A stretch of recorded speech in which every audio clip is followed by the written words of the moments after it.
A big thank you to our sponsor, iFixit, who fights for your right to repair and makes really cool tools in the process. If you need to fix your phone, laptop, or even a vacuum, iFixit has thousands of parts, tools, and free guides. Mercury, Mercury Stardust. She's a beacon of hope in the darkest night. Mercury, Mercury Stardust. She'll teach you how to make it all alright. Hey there, hi, my name is Mercury, and I'm the trans handyman. My pronouns are she, her, and I teach compassionate DIY. We're here to help renters, LGBTQIA members, and anyone who's feeling left out in a DIY space. Hey everybody, you are listening to the last release that we are going to have for the year until we come back as a new show called Maintenance is a Drag in February of next year. But right now, you are going to listen to a version of our book club that we do with our audience on Patreon and Discord. It's called Bagel's Book Bugs, and we are really excited to bring you this one. This is us talking about Elliot Page's Pageboy. We do almost exclusively queer and trans content for the book club, and it's been a really fun time. I love analyzing books. I love talking to my best friend Basil about this stuff, and it's just been a really wonderful experience. I hope that you listen to this episode in full. We have 3 episodes roll into one, so this is a long one. It's a doozy, everybody, but it's before we start the book, then halfway through the book, and then it is the last part of the book.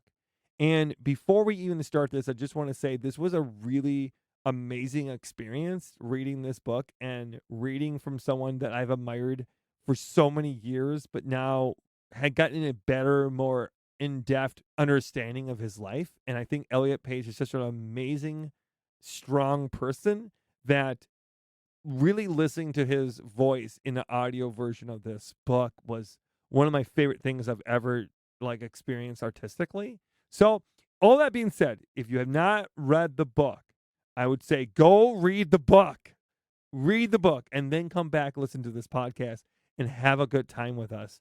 And then I hope that you support us on Patreon or Discord and try to develop a wonderful community with us and have a good time. But we will see you in the new year. And remember, you're worth the time it takes to listen to all 3 hours of this podcast.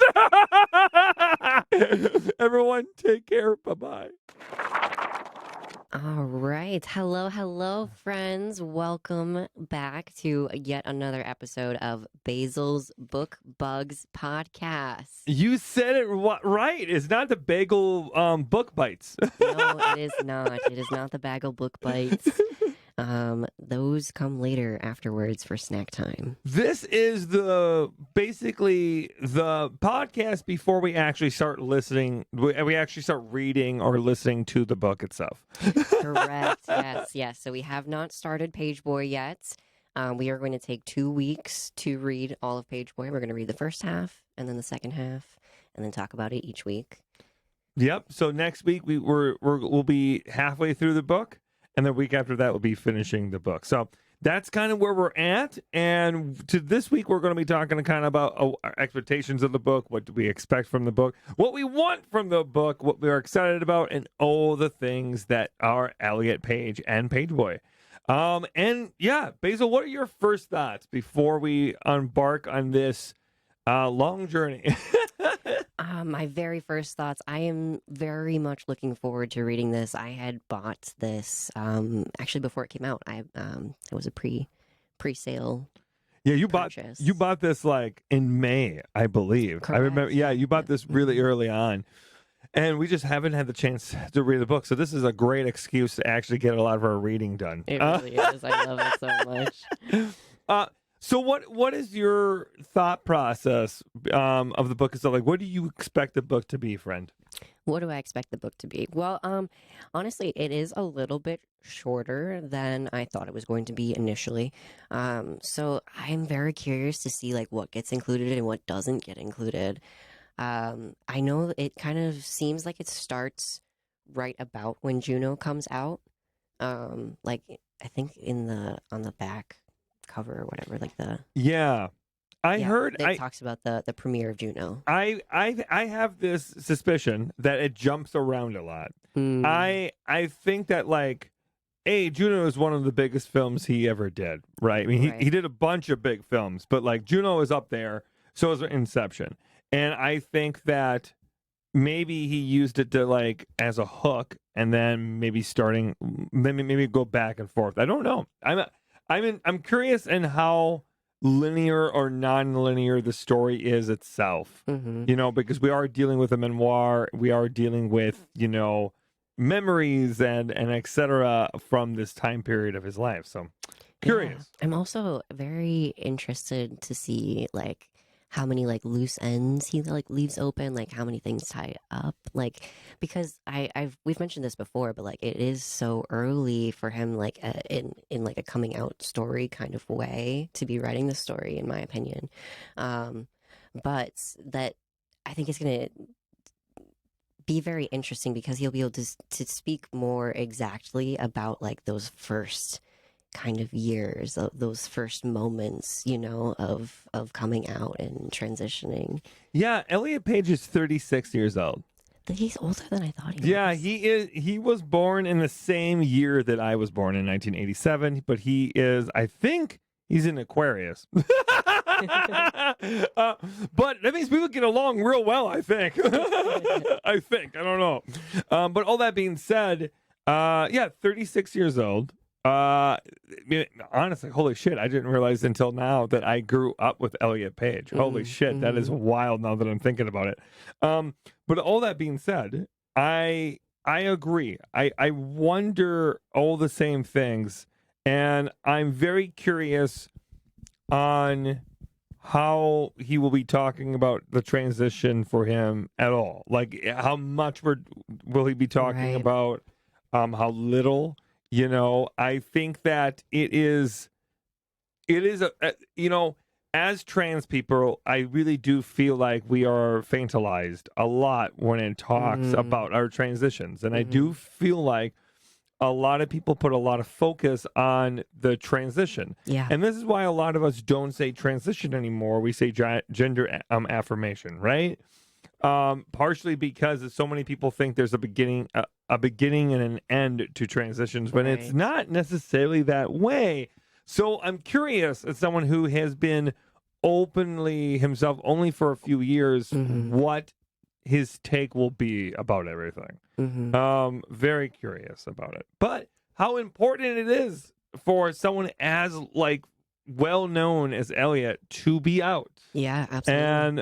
And but also knowing the reaction that happened when he came out. I wonder if that will be in the book. I've thought about that a lot. Is that I remember lesbians losing their minds about this. I remember there being so many people who were trans exclusionary radical feminists who were very much like, oh no, we lost a good representation for the lesbian community.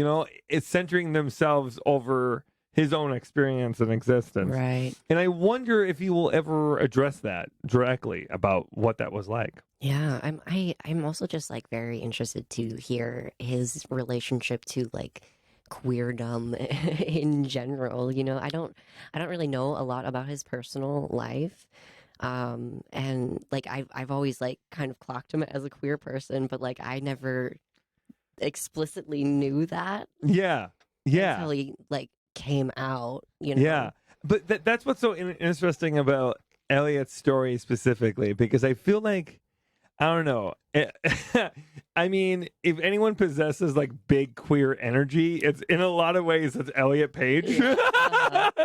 And I agree very strongly. Like whenever Elliot played a character that had any romantic intrigue and it was like a heterosexual relationship, it always felt so disingenuous. awkward. It always felt like, oh, this is like a non-queer heterosexual relationship opposed to like a trans heterosexual relationship. Yes, Because there is a innate difference in that way that is conveyed, right? And I find that fascinating that we were able to pick up upon that. But also, we're two trans people. We're two trans people who very much probably have we understand the nuance and all of that. So I'm very curious. I'm very curious what the first half of the book will be. Yeah. So we are going to also be watching some movies along the way. Now, Basil, do not know why they decided to watch Juno this morning. I wanted to have something to talk about today. And also it happens to be one of my favorite movies. Okay, so I guess we'll get into it because everyone who's going to be reading this along with us is probably going to watch Juno at some point. That being said, Baze, what is your takeaway from watching Juno? Before we read the book, right? Like, what is your major takeaway from that experience rewatching it? What, after like 16 years? Like, I think the movie 2007. Holy fucking shit. That's when I graduated high school. Yeah. It was really interesting rewatching it because I have it on Blu-ray. Because I really liked the movie when it came out. In particular, I loved the soundtrack. This is one of the few movies I bought the movie soundtrack for, and I legitimately love every single song on the soundtrack. Wow. I think that watching Juno was probably the start of when I started listening to like punk, like folk punk, like folksy music. Yeah, because that was the soundtrack. I remember the soundtrack for the movie being iconic. Yeah. Absolutely. I don't know. I mean, I remember when I was a kid, Boof Boy. I remember when I was in high school when this movie came out. It was like my senior year of high school. And I remember, like, you could go to Target and it would have a section at Target that would have like movie soundtracks. And then they would have like a spotlight. And I remember Juno's soundtrack being spotlit. I remember like everyone wanted it. Yeah. And that was a time period. I don't know if this is as much anymore, but that was a time period when you bought like a CD from a movie that like it could make or break bands. I remember like Dashboard Confessional when it came out in Spider-Man 2. They were, Dashboard has been around for a long time, but Dashboard Confessional was still like struggling. And then Vindicated came out. And it was that was probably the most well-known song that they ever put out. But Vindicated was on the soundtrack of Spider-Man 2, and they did not own rights to it. So they were even having problems at one point to play it at their concerts. So like it was a very interesting time period when it came to. I know, isn't that fucking wild? That's weird. It is. They wrote the song, but they couldn't. The label that they were working with they didn't want to put that specific song on their album. So they just put it on the Spider-Man 2 album. But I remember I bought that whole album just for that one song because this is way before LimeWire even. Sure. I don't want to give away that I was a crook when I was in college, but weren't we all in the mid-2000s? Like everyone was wearing a pirate hat. Yeah, everyone had LimeWire. Oh my God, every single dorm room came in with like a laptop and LimeWire on it.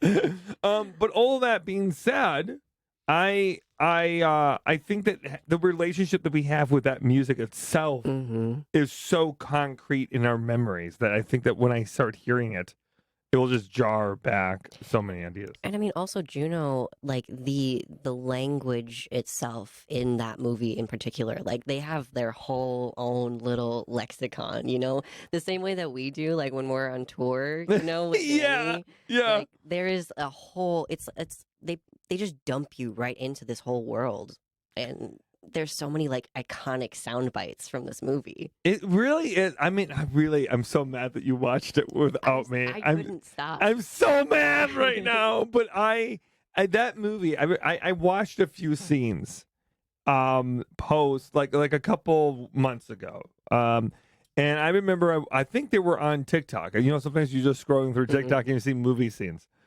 And there were some scenes I saw that were like, holy shit, I did not notice that when I was a kid. And how different I saw I forgot who played the male character. God damn it. Mark Ruffalo or something? No, it was not Mark Ruffalo. But do all cis men in their 30s look the same to you? Yes, I forgot his name. Jason Bateman. Thank you, Melissa. Melissa coming in red hot, always with the facts. But Jason Bateman in that movie. I remember having more. Did I have more? No, I remember being more mad at the mom when I was younger, and being really upset at the mom for not understanding, her kiddo. You know what I mean? And being mad at her. And now I watch those scenes and I'm like, what? Why? Someone's got to like make sure that Juno never leaves the fucking house again. So it's just interesting how generationally and life experience will completely change your relationship with the character itself. Absolutely, yeah. And like, I mean, just now being, in my later 20s and like having more life experience and seeing the relationship between Juno and the guy, like, it's so much worse. Especially post Me Too and post a more of a social awakening of a lot of these subject matters. I feel like the way that we deal with these subject matters is so dramatically different than what we did, 16 years ago. I don't know. Interesting rewatch, to say the least. Yeah. So I'm excited about rewatching that on my own because Basil ruined it. But that being said, I also really want to watch Inception. Yeah. Now, Elliot's role in Inception is not huge. It's not like a ginormous role. But I do remember it being like a pivotal moment because it was like Elliot was being put in a summer blockbuster, right, yeah. which was like kind of crazy in 2010. I don't know if blockbusters have the same effects they once did. Not really. Yeah, there was a time period where this was like Leonardo DiCaprio at Leonardo DiCaprio's most DiCaprio. Like this was like every movie he was doing was like a blockbuster of some kind.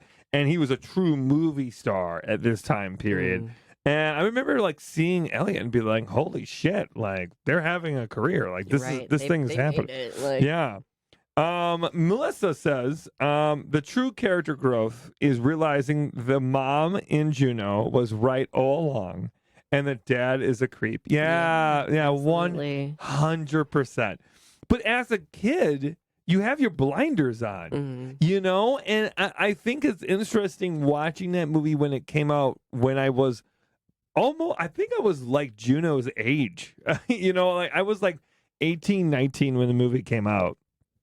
Not that much older than what Juno's character is. I think Juno's like, what, 16, 17? 16, I think. Yeah, not that much older. And I remember watching it with all my friends who were like also in high school. And all of us had this very similar response to it. And it's just a very interesting part of growing up is understanding that nuance and understanding, and those kind of things. And also how often men in those kind of positions take advantage of us not knowing and about us not having the vocabulary to see the red flags, but that's why I kind of think that it was interesting that they did the ending that they did in the time that they did, because like they kind of called out his behavior as like gross and disgusting, and then like the two like women characters like kind of take over the story. They're like, fuck you, we're doing this our way. I don't remember enough about the ending to have an opinion because again, I didn't watch it this morning. If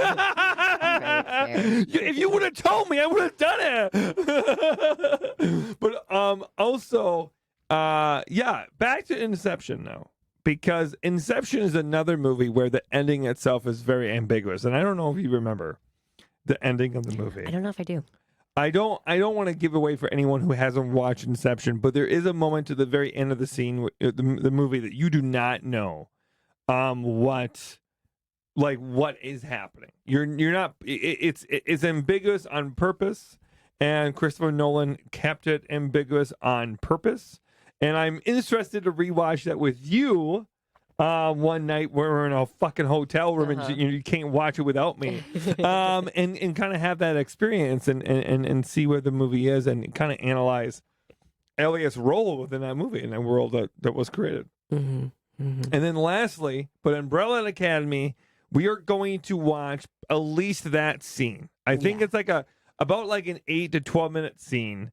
At some point, probably before the end of the book, towards week 2, we'll have a sit down and really like discuss the coming out of Elliot in Umbrella Academy season 2, episode 4 or 5. I can't remember what episode it was, but it was fairly early on in season 3, Umbrella Academy. But all that being said, that I'm very curious about.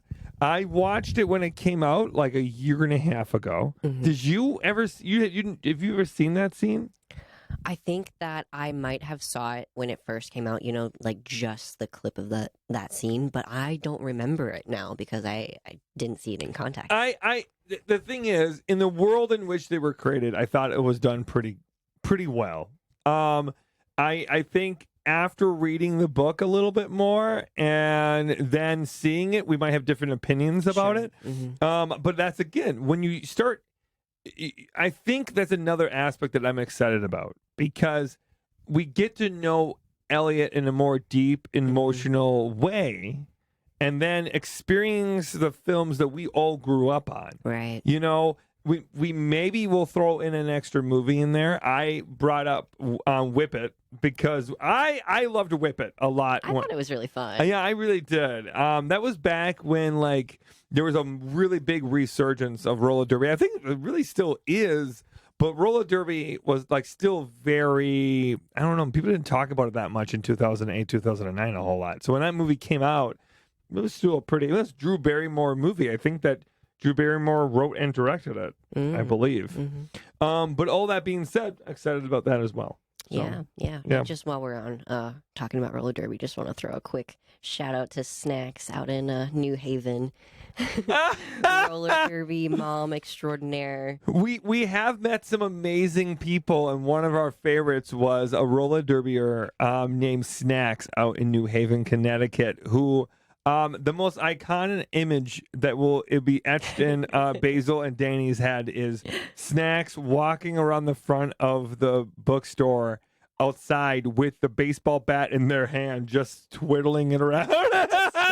Just the most badass, I'm ready casual. to hit someone in the face if they mess with Mercury kind of vibe ever. It was so great. It's been a really fun time meeting all the people and listening to all their stories.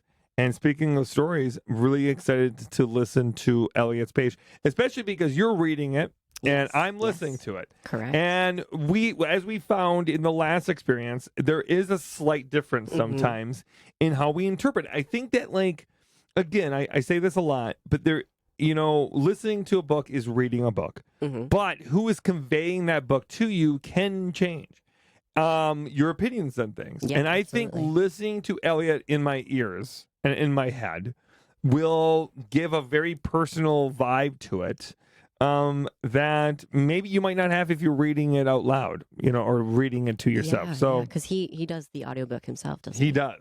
He That is does. so cool. And the review on many people who have commented on my post and stuff about us doing this have been that it's a very good audiobook from the point of view of someone who wrote the book, and it's about his life. So the people were really impressed with his performance in it. So Very cool. and I think that's a very cool thing to me, to be able to do that. And it actually gives me more of incentive to listen to it. I might not listen to this one on 3X. I might listen to this one in real time. And the audiobook is only 8 hours. So Yeah, if we're right. splitting this up in half, we're about 4 hours each way.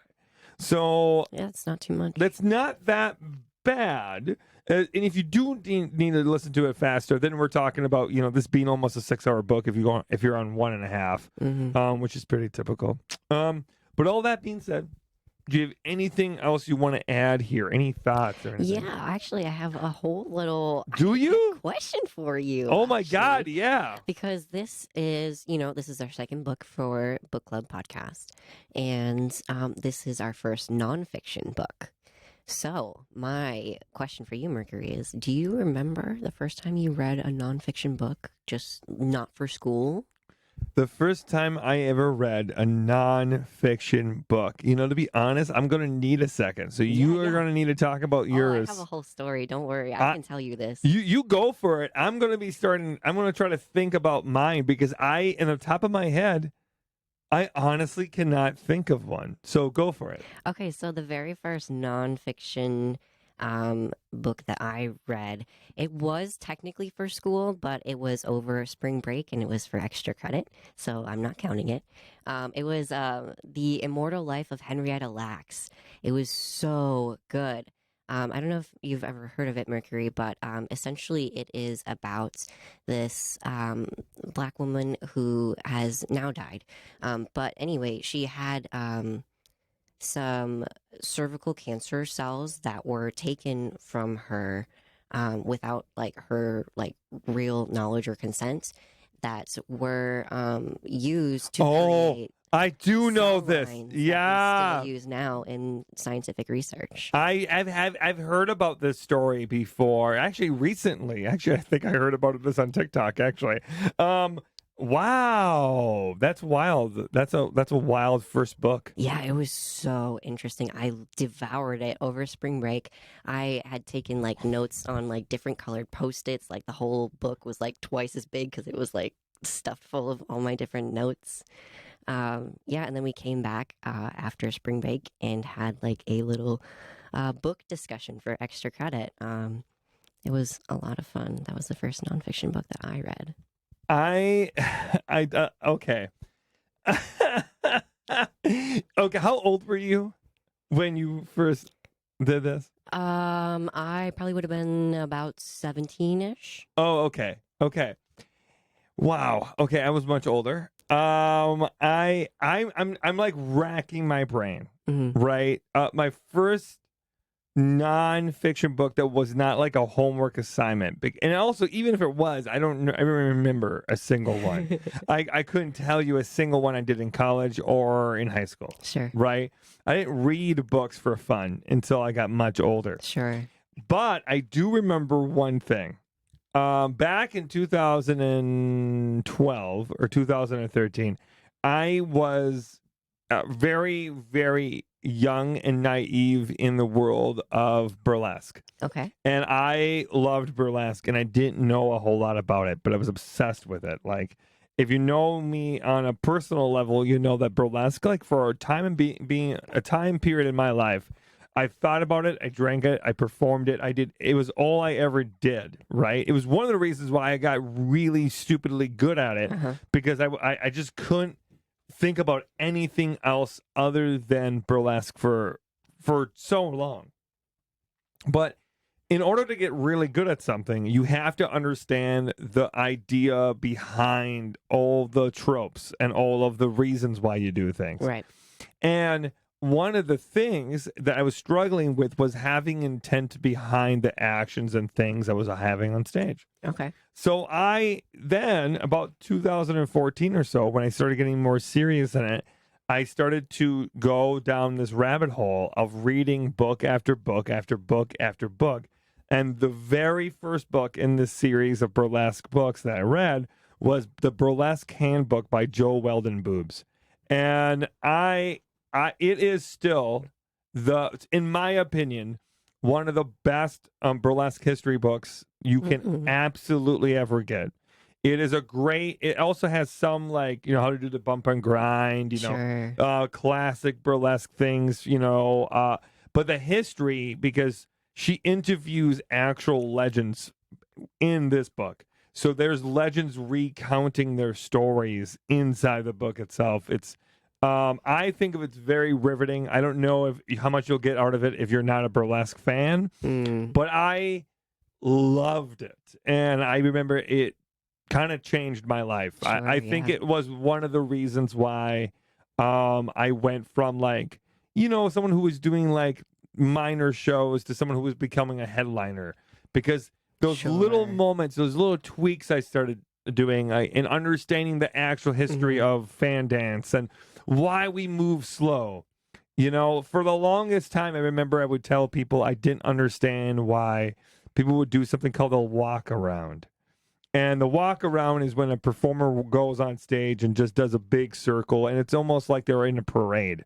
And the reason why and the intent behind that is because these women would often spend, hundreds of hours hand beating and hand sewing every single sequence on every single outfit. These would be 40-pound costumes. Right. They were so thick, so heavy that they couldn't dance with it on. So the only way that they could really present this dress, this outfit, this persona was to go on stage and to essentially just move really slow. And then when they were able to reveal it, the big heavy drop of these gowns sometimes was a lot. So that was like the original intent behind that. And also because they took so long to make the goddamn thing, they were like, it deserves a lot of attention. Yeah, absolutely. And a lot of them would have that like personal feeling behind the costumes. And also you would never, I know I just mentioned like having it drop to the ground, but the best legends never let it touch the floor. Sure. You would have something called a stage door Johnny, and a stage door Johnny was a man who accompanied you to the stage, and if you took your clothes off, you would hand it to the Johnny, and Johnny would take it and walk off stage. And that was kind of how it would work, because these are too expensive. These are too expensive, too much time, and often you only had 2 outfits or 3 outfits, and that's all you had, and you were traveling the country in these things. But once you learn that respect, and you learn that from their stories, you have a greater understanding of the rich history of the movements and the ideas that you're presenting to the audience. That was a rant. But I loved it. I loved it. That is my we could do a whole burlesque podcast. So there's nothing that gets my juices pumping quite like talking about burlesque. But that being said, that was the first nonfiction book I ever read, and the other ones, I think that kind of got me into this like history thing. I love history books, especially sports history. I'm obsessed with sports history. Basil knows. I will get into these moments where like I'm like, oh, I just want to learn about the 1918 Black Sox And scandal. Here I am getting books more like on the Black Plague and like Radium Girls. And... Wasn't there? There was a time period when I came into work, I think, and I was just like, the 1997 Chicago Bulls. I must have did that too. I was quoting the Chicago Bulls book to you like every day we were working together for like at least a month. You're such a nerd. I am a real big like sports nerd. But okay, you want to hear the most sports nerdy thing that I could ever say? What? Oh boy. I do believe this. I truly believe these words. But I know when I say them, they make people's eyes roll automatically. Sports are the physical manifestation of the human struggle. Okay, yeah, sure. Okay? Because often in these sports themselves, you have these people who give everything to become an elite athlete. They give everything they honestly can, right? And then you have these pivotal moments that are against someone else, like basketball, for example. These are also peak athletes on the other side, right? And those moments of absolute defeat, those moments of absolute victorious, those moments that are injury, those related to injury, those moments that are related to like, I left a team in Orlando and now I'm playing with the LA, but now in order to get to the finals, I have to beat my old team. Those amazing historical sports history moments are just so rich with like, there is like a real strong story, in those. And I get connected to that. I get connected to that as if I was watching a Netflix special. You know what I mean? But I also don't like watching the sport as much as I like watching documentaries about the sport that had happened 10 years ago. Like I just got done being obsessed with David Beckham's documentary. Yeah, I just watched his whole documentary. I'm obsessed with him now, but I'm only obsessed with him in the past tense. If you ask me to watch like football now or soccer now, I'll be like, I don't fucking know. I don't care. It's hard for me to watch a whole American football game. Like I barely can sit through, a half a quarter. But if you ask me about, Walter Payton in 1985 with the Chicago Bears and his amazing run that he almost broke the record for most rushing yards in a single season. Yeah, I'm going to fucking lose my mind about it, you know? Sorry, I just did it again. Okay, burlesque and sports history might be my two things. Oh my God, those are my Roman Empire. That's your Roman Empire. That's my Roman Empire. Holy shit, that's so funny, dude. But yeah, that you got any other questions for me for Buckaroo? Are we cool with Buckaroo? Is Buckaroo is fine. I do. Fine. Yeah. I want you to know you and my cat Apollo share the nickname Buckaroo. Oh, great. I mean, that's a good grouping to be in. I feel honored. Yeah, you should. Apollo is a fluffy boy cat who loves to be scratched, and honestly, he would enjoy sleeping most days. Yeah. Well, yeah. Good company. Yeah, honestly, yeah. I'm living the high life, buddy. Okay, I think we were talking about Elliot Page's book. We were, and nonfiction books in general. Yeah. So you've read a lot of like history ones, and like sports history and stuff like that. Yeah. So memoir, I've never listened or read a memoir of my recollection. I may have. Oh no, I'm a liar. I have. Okay. I have actually. I've recently. Lucille Ball.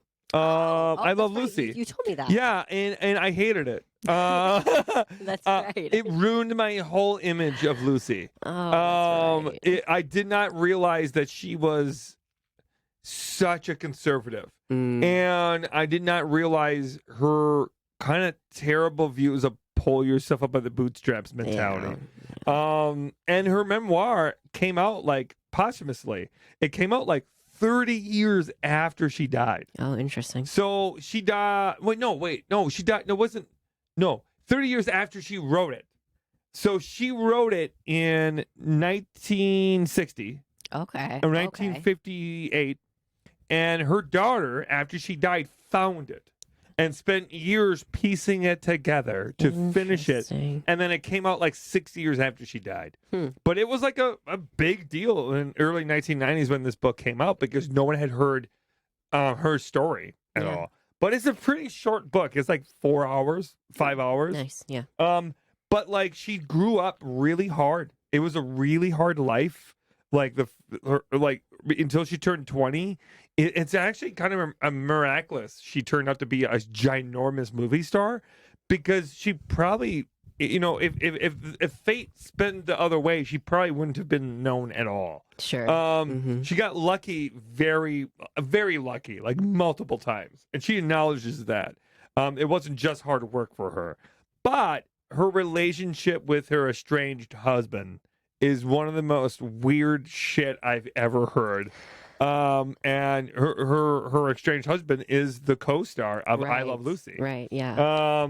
And it is kind of nuts to hear her talk about him. And here's another weird thing. Her daughter sounds like her. Her daughter sounds like her and looks very similar. Sure. So when she's talking, she can do Lucy's accent. And because she is Cuban as well, she can also do her father's accent. Oh, okay. So when you're listening to it, it is like kind of wild. Yeah, her daughter reads her audiobook. It is absolutely nutso-butso. Interesting. And then the other one, because I did this one too recently, was Phil Knight's book. Do you know who Phil Knight is? No, who's Phil Knight? Phil Knight is the CEO and founder, or the former CEO and the founder of Nike.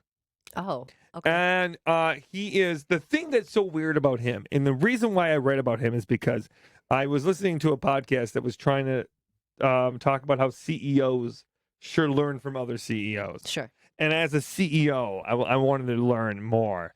And what I've learned from that is I hate CEOs. I hate the mentality. I hate this like my way or the highway. I hate the whole like I'm gonna throw money at the wall. If it doesn't work out, yeah, not a big deal. But then it ruins everyone's life underneath me. Yeah. And the fake philanthropy that he did, and he stole from other people's culture in order to profit from it, because that's essentially what Nike did. And yeah, not a big fan. Yeah, I'm really not surprised to hear you say that, Mercury. I do not know of very many anti-capitalist CEOs. So I will say he probably is the closest to it. I Okay. honestly, I will say, I will acknowledge that Phil Knight genuinely was out of all the CEOs I could read about, probably the most interesting one. I love that all of these, this is what Melissa said in the chat.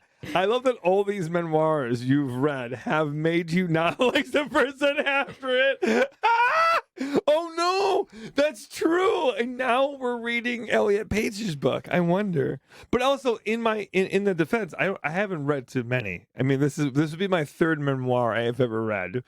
And to be all honest, I don't know if I could hate another trans person. I don't know if I could. Right. We've had talks about this. Is I have way more nuance with trans people than I do with almost any other people. Like, because there is so much nuance in our experiences, and I think so much, especially before we come out, so much of our behavior is coded with us struggling with our identity. Yeah. And it's when you look back at your behavior prior to coming out, or you look back at your relationships interpersonally, or with your friends or anything like that, or your actually personal relationships. When you look back at them, they're coded with the idea of you struggling with your identity and trying to come to terms with that privately. Yeah. And it reshapes and textualizes how you perceive that said past relationship and behavior. And I think because of that, I have way more nuance with trans people. And I think most trans people have a similar vibe to it. Now, there's exceptions to that rule, and her name is Blair White. I like how I have a beef with Blair White. She's unaware of me. Also, is she still relevant? Depends who you talk to. Depends who you talk to. I mean, you can say the same thing about Buck Angel. You can say the same thing about Buck Angel. But like, I mean, here's the thing: there's still trans people who've been around a long time who have large platforms that actively center, awful ideology that can hurt trans people. So. Yeah, I have no respect for any trans person that actively tries to hurt other trans people like that. So, but other than that, I don't think I could hate Elliot Page. Is what I'm trying to. I don't think we're gonna find out that Elliot Page is a secret turf or some shit. Right. Like, even if we don't agree with what he has to say, or how he frames things, that's different. It's just a point for conversation more than Yeah. dislike. Yeah, and I think that's what's going to be interesting is I wonder how deep we're going to get into this, But do you have any more things you want to add, my good old friend? I think that was about what I had for this episode. Yep. Now, what chapters are we reading / listening to for this route? We are going to the end of chapter 14. Okay. We're going to the end of chapter 14. Yep. All right. I am excited. I'm nervous. I'm going to be listening to this mostly in the van while we're traveling around the country. We're going to be starting here in tropical Madison, Wisconsin. And probably by the time, I think we're going to be in Texas by the time that we are doing this next recording. I don't remember. Yeah, I'd have to look at the dates again because I don't know. Yeah, we do not know. I have given up knowing where I'm going to be day to day. I did not know we were leaving on Sunday until 2 days ago. So I just when did you think we were leaving? I thought we were leaving on Monday. Were you here for that when Maggie made the mistake and told me it was Monday? No. So I was in a meeting on Monday or on Tuesday rather. And we were just talking in this meeting, and we were meeting with a potential client. And the person asked me when we were leaving next. And I was like, Maggie, when are we leaving next? And Maggie told me Monday. And Maggie quickly tried to correct herself, but the way that my audio works on my phone cuts her off, and I couldn't hear her. So for 2 days, I thought that I was leaving on Monday. Oh, no. And then you said something the other day. You said something yesterday about us leaving on us leaving on Sunday, and then I had to look at my phone and go, "Shit, the signing is literally tomorrow." Yeah, this one. Yeah. Oh man, I don't know. It really didn't feel much of a break this No, time. we had about 3 weeks for this one. Right? Yeah, 2.5 weeks. it was. Yeah, like 2.5, 20 almost days. 3 weeks.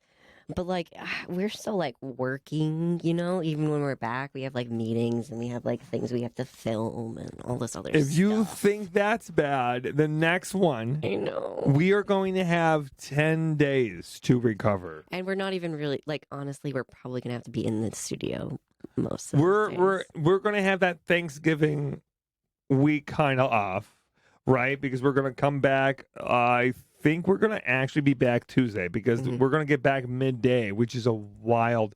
Thank God we get to get back midday, or potentially get back midday. Oh, I cannot tell you how happy it makes me. The fact that we can get home and it's not midnight or some shit would be so nice. Yeah. But get home and then we have Wednesday, Thanksgiving, and then Friday, and then we're probably gonna be right back at it very soon thereafter. We might have to do meetings that week because we only have the week after. Yep. Ooh boy, wow, we are coming to the end of this year though. Yes, yes. And I don't know if we've officially mentioned it, but we probably should, that we are taking a nice long winter break. The whole office is taking a nice long winter break. We are, and I'm probably going to work a little bit here and there, but I am going to take a much bigger break than I would otherwise. But I'm antsy. All that being said, everyone, I appreciate you all so much. Thank you for listening to this episode of what, Basil? Basil's Book Bugs. Now, let's all go get snug as a bug in a rug and read our book. We'll talk to you soon, everybody. Bye-bye. Bye. Okay, hello, friends. Welcome back to another episode of Basil's Book Bugs. We are here on site. Yeah, we're here in New Orleans tonight, recording this episode. And boy, we have a lot to say about Pageboy. Oh my goodness, Yeah. this has been such a captivating read. Yeah, this has been one of the most captivating reads I've had in recent memories. Mhm. It is, right out of the gate, I just got to tell you, this is one of the best trans representation books I've ever read. Yeah, And I gotta agree. tell you, I know we've had private conversations with people who express concerns about this book and Elliot being so fresh in their transition and talking so much about this. I really love how Elliot talks about this all. Yeah. I've said this to you in private, but I really believe that there is no way to read this book and not realize how absolutely saturated it is with the trans experience. It is in every single essence. Absolutely. It's there. It's omnipresent in his entire life from a little kid onwards. It coats every experience, every interaction, everything that it was heavy on him constantly. So we have so much to go over. And including we learned a lot about raccoons this week. I know, that's my absolute favorite fact I keep pulling out, like on these book signing events. But Toronto being the capital of the world for raccoons. Yeah, we were at a that. signing. We were at a signing, I believe, this morning, and someone from Toronto came for the signing. And Basil was like, "Yeah, it's the raccoon capital of the world." And the person said, "Yeah, absolutely, yes, it is." Oh my So God. funny. It was so funny. Yeah, but that all being said, Basil, we are going to walk through this kind of from chapter 1 all the way through chapter 14. We're going to express our thoughts through each chapter, and then we're going to kind of wrap it up in the best kind of bow that we possibly can for everyone to enjoy here. But do we want to start at the very beginning with the author notes? So do you have anything you want to ask before we get there? I don't think not before the author note. Yeah, let's start there. That sounds like a great plan. Okay, right away with the author notes, I just want to tell you that it set me up. This is what we were talking about with the last book. I believe so strongly that author notes really are important. It's like when you go to a play or a musical and you read the director notes. It's like when you have kind of a projector, like kind of an idea, a projection of what might happen here and how is this author going to convey those ideas. Mm-hmm. I felt like we were in good hands from the absolute get-go. Yeah. Like the way that Elliot expressed boundaries and said, I'm going to use pronouns and my dead name. That's not an invitation for you to do the same. Was like, okay, not only is Elliot someone who is, through the trans experience, there's actually someone who's very educated in this experience, even though they're only like 2.5, 3 years into their transition. They're very saturated with the ideology that a lot of us have. And it was just really refreshing to have an author just say their boundaries essentially right out of the gate. Yeah. And I think it was so important too, right? Because we've talked about this with the last one, how the author's note position in the book is so important, right? And I love that he put it in the beginning. So you really start on that with that note. He also pays homage to those who came before him. Yes. That was when that was uttered. Because for those who don't know, I listen to the audiobook version of this. So I also get Elliot Page in my ear and the way that he says these things. And then Basil reads the words that he writes down, right? But that being said, like when he utters that specific phrase, those who came before us, it hit me like a ton of bricks. Like knowing that that's how his brain is as well. And that's how we think. That's how Basil and I have thought about this many times. I also, just as like a little note, I added a little sticker to my book because I like to write in my book. I like to add stickers and stuff because like it's part of like the reading experience for me, and like I don't think it's defacing. I think it adds to it. Yeah. And like I'm cultivating like a little personal library. Yeah, I think that when you are having connections with a physical book, I think in a lot of ways it becomes kind of like a safety blanket or like your own personal little map into the story. And I think personalizing it in some ways actually is a really cute idea.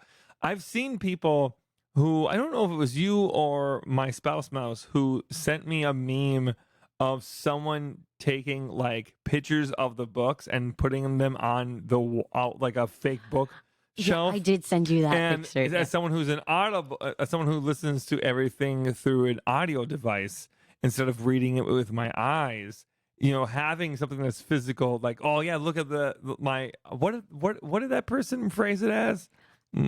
My trophies, my book trophies. Yeah, they had like a really cute way of phrasing it. We'll have to look it up later. But yeah, they had printed out the spines of all of the audiobooks that they had listened to and put it on like a bookcase that was like painted on the wall. It was so cool. It was very cool.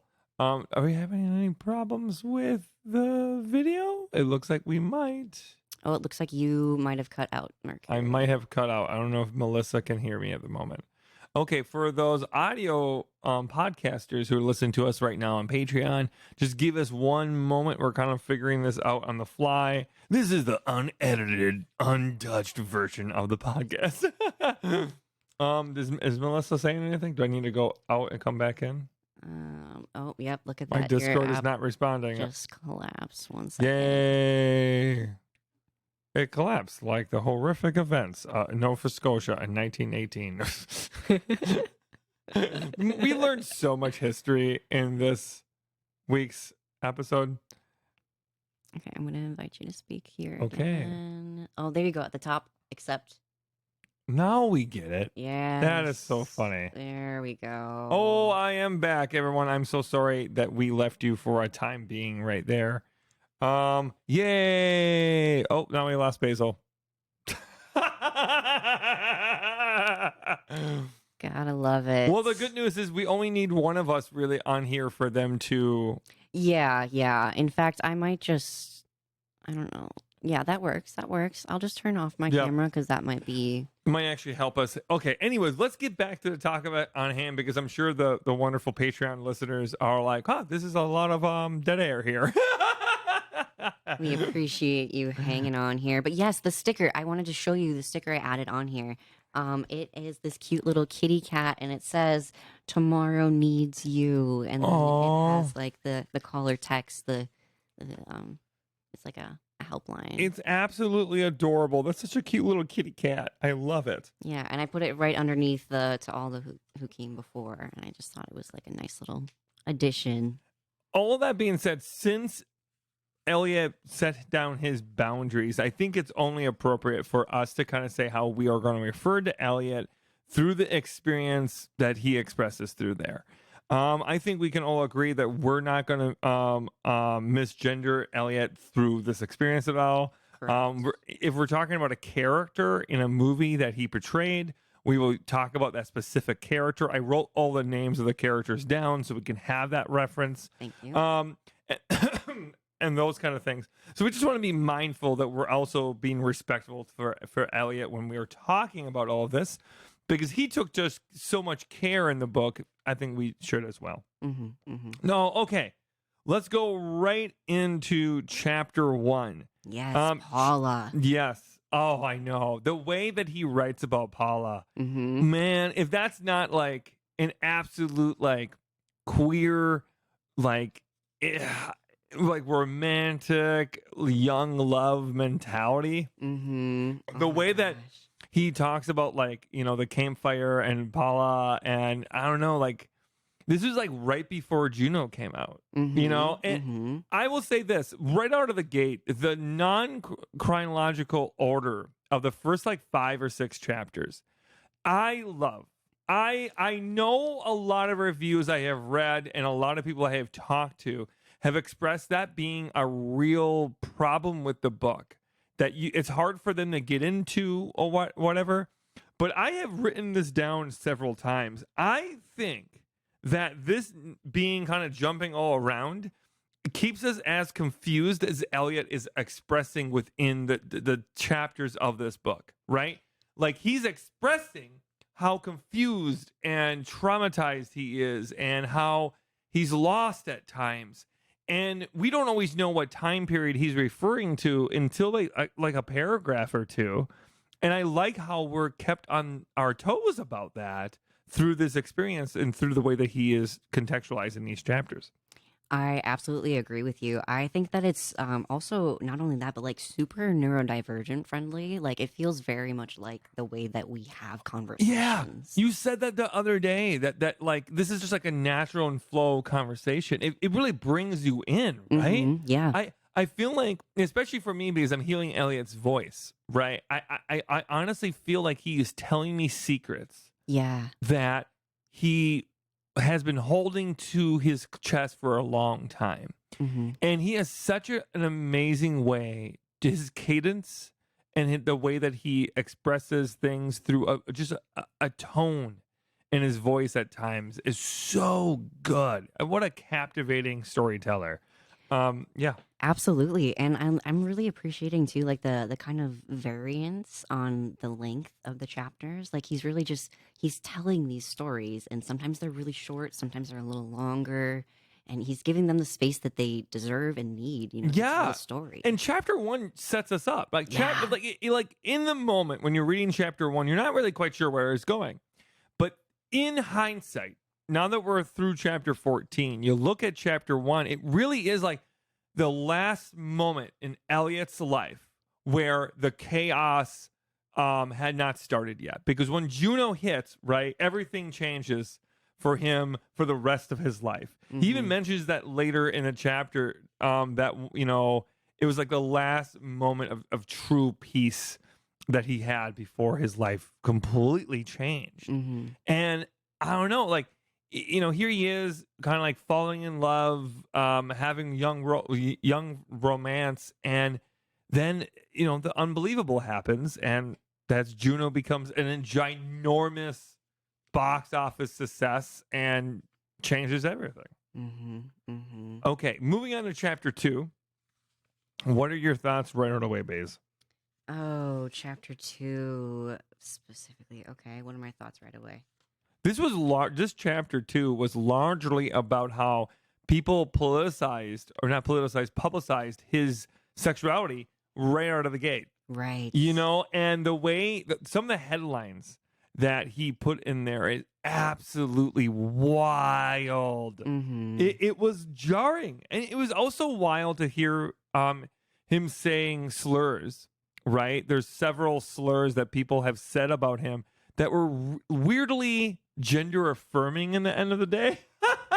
It's like when a troll accidentally becomes an ally. It's interesting how that occurred so early in his career. I also want you to know that I did write down in very bold letters, he is Canadian. I did not know that about Elliot at all. Yeah, I remember you telling me that, like, as you were reading it. That was so funny. I did remember that he was Canadian, but not specifically where he was from. One of our live watchers right now on our Discord said that in the author notes, he says, this book is the story of my untangling. And the non-linear storytelling, I feel, really represents that well.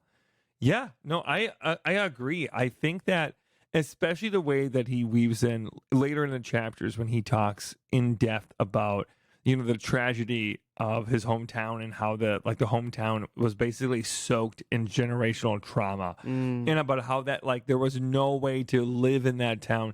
There was no way to, like, move in that town and exist in that town without having the ripple effects of that tragedy. And this is a small town. And having, like, I think it's like 2,000 people die and 9,000 injured is an insane number. Yeah. That's an insane number. And just hearing how Elliot talks about how it wasn't an accident, it was a consequence of war. And it's so fascinating how Elliot, like, views the world, and especially during this time period for himself.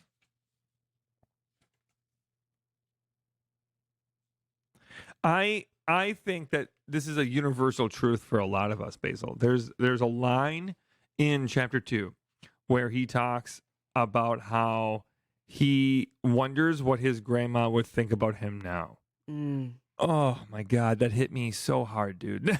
Yeah, absolutely. I think that's like a universal trans experience that so many of us have, people in our lives that we've lost, that we often wonder what they would think about us post-transition. And I also wrote down at one point that Paula is amazing. I think it was because of how Paula would defend him early in his acting career and make him try to feel more comfortable. Right, and don't we learn later that she, like, acted as his, like, personal assistant for Yes. a while there? Yeah, I always think that's interesting too, because, like, you're trying the way that Elliot talks about fame, especially through the later chapters, in chapters 11 and 12, it's heartbreaking, because the more successful that he becomes, the more of a public eye figure, the more removed from himself he really becomes. And, you know, like, in these early chapters, we're literally kind of dissecting how his childhood was just full of, like, traumatic events. Yeah. And when in his early 20s did he ever had a moment to recover? When did he ever have a moment for peace? When did he ever have a moment to have community? Right. You know, he talks about how the roller derby, when he was in Whippet, how absolutely important that roller derby community was for him. Then he talks later on about, like, that, like, you know, environmental commune that he was basically a part of was important. It was like he was seeking the community that he never had. Yeah, absolutely. He was, like, looking and forming it the best way he could. And the one way he could try to make it work was bring Paula along for the ride, like his last tether to that world that he left behind. And that is, like, it's so hard to be put in that kind of position, like in Paula's position, and to still maintain like a sense of autonomy, a sense of like individuality, you know, to not get lost in the person that you were essentially dedicating your entire life to. Yeah, exactly. What kind of agency does Paula have? Right? Like, and the tension that has to form within that relationship. Right, absolutely. You know, like he talks about at one point how Paula, like a week before they were going to go on that trip for the environmental thing, Paula like pulled out of it. Yeah. And then he talks in depth about how scared he was about being a public figure. And I'm a much smaller, tiny fragment of like fame compared to Elliot, right? But even from my perspective as a niche micro celebrity on the internet, that is the absolute conundrum of like wanting to do things alone and wanting to experience things alone, but then realizing the emotional taxing. Like no one who is at this, you know, event with him or hanging out with him is having the same experience that he is. It's Right. way different for him than it is for other people through this experience. And not only that, but like every single one of the acting roles that he really kind of took on, they were such heavy roles. with, I like, know. so many layers of trauma. Hard Candy alone. Oh my god. We watched Hard Candy on our Discord earlier this week. And, you know, Elliot does have a few paragraphs about Hard Candy and the relationships he formed during that time period. But I need to remind you all, he was 17 years old when this movie was being shot. Yeah. And the context and the heavy material of this is absolutely nuts. And so many awful sexual assaults happened to him after this movie. It is really jarring to hear him talk about all of this. And kind of how he views all of this in retrospect all these years later. There is a line in there that I really wanted to highlight. At one point in chapter 3, he says, "Wouldn't you know?" is code for "I don't believe you." Yeah, that hit so hard. And it is something that we hear a lot as a trans person. You know, he talks about the differences between trans people and queer people, and he admits that the coming out for trans people is intricately different and in a lot of ways heavier. And when he says that line, it's true. Like that is one of the most frequently asked questions I'm asked, and it never makes me feel comfortable. It really, to me, it sounds like prove it, you know, like. Yeah, it's like, okay, well, if you weren't feeling these feelings when you were 7 or 6, how dare you, express it now? You are, you're trying to do the trend and blah, blah, blah, blah. All the stereotypes, all the projections, all of the assumptions are just like right there on the surface level. Yeah, it's so frustrating. I also, in chapter 3, I found it very interesting how similar it seems like his like childhood experience is to like my younger brother's. Really? Yeah. My younger brother is also trans. He's very open about it. That's the only reason I feel comfortable talking about it on the podcast. Yeah. I wouldn't out someone. Yeah, Ollie's a great guy. I could totally hear him like shoot the shit with us right now. Yeah.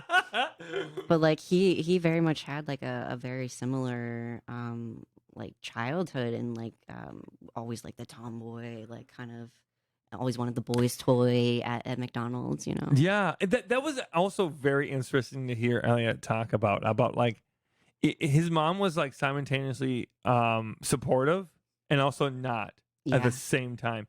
I was listening to some of the chapters on my TikTok live earlier this week, and at one point we were talking. He was talking about how his mom would like make him, dress differently and look differently when he was in public. And someone was like, "Oh, I wish his mom didn't do that." And I also need to contextualize what time period this was in. This was the 90s. I would say in that time period, this mother was extremely progressive.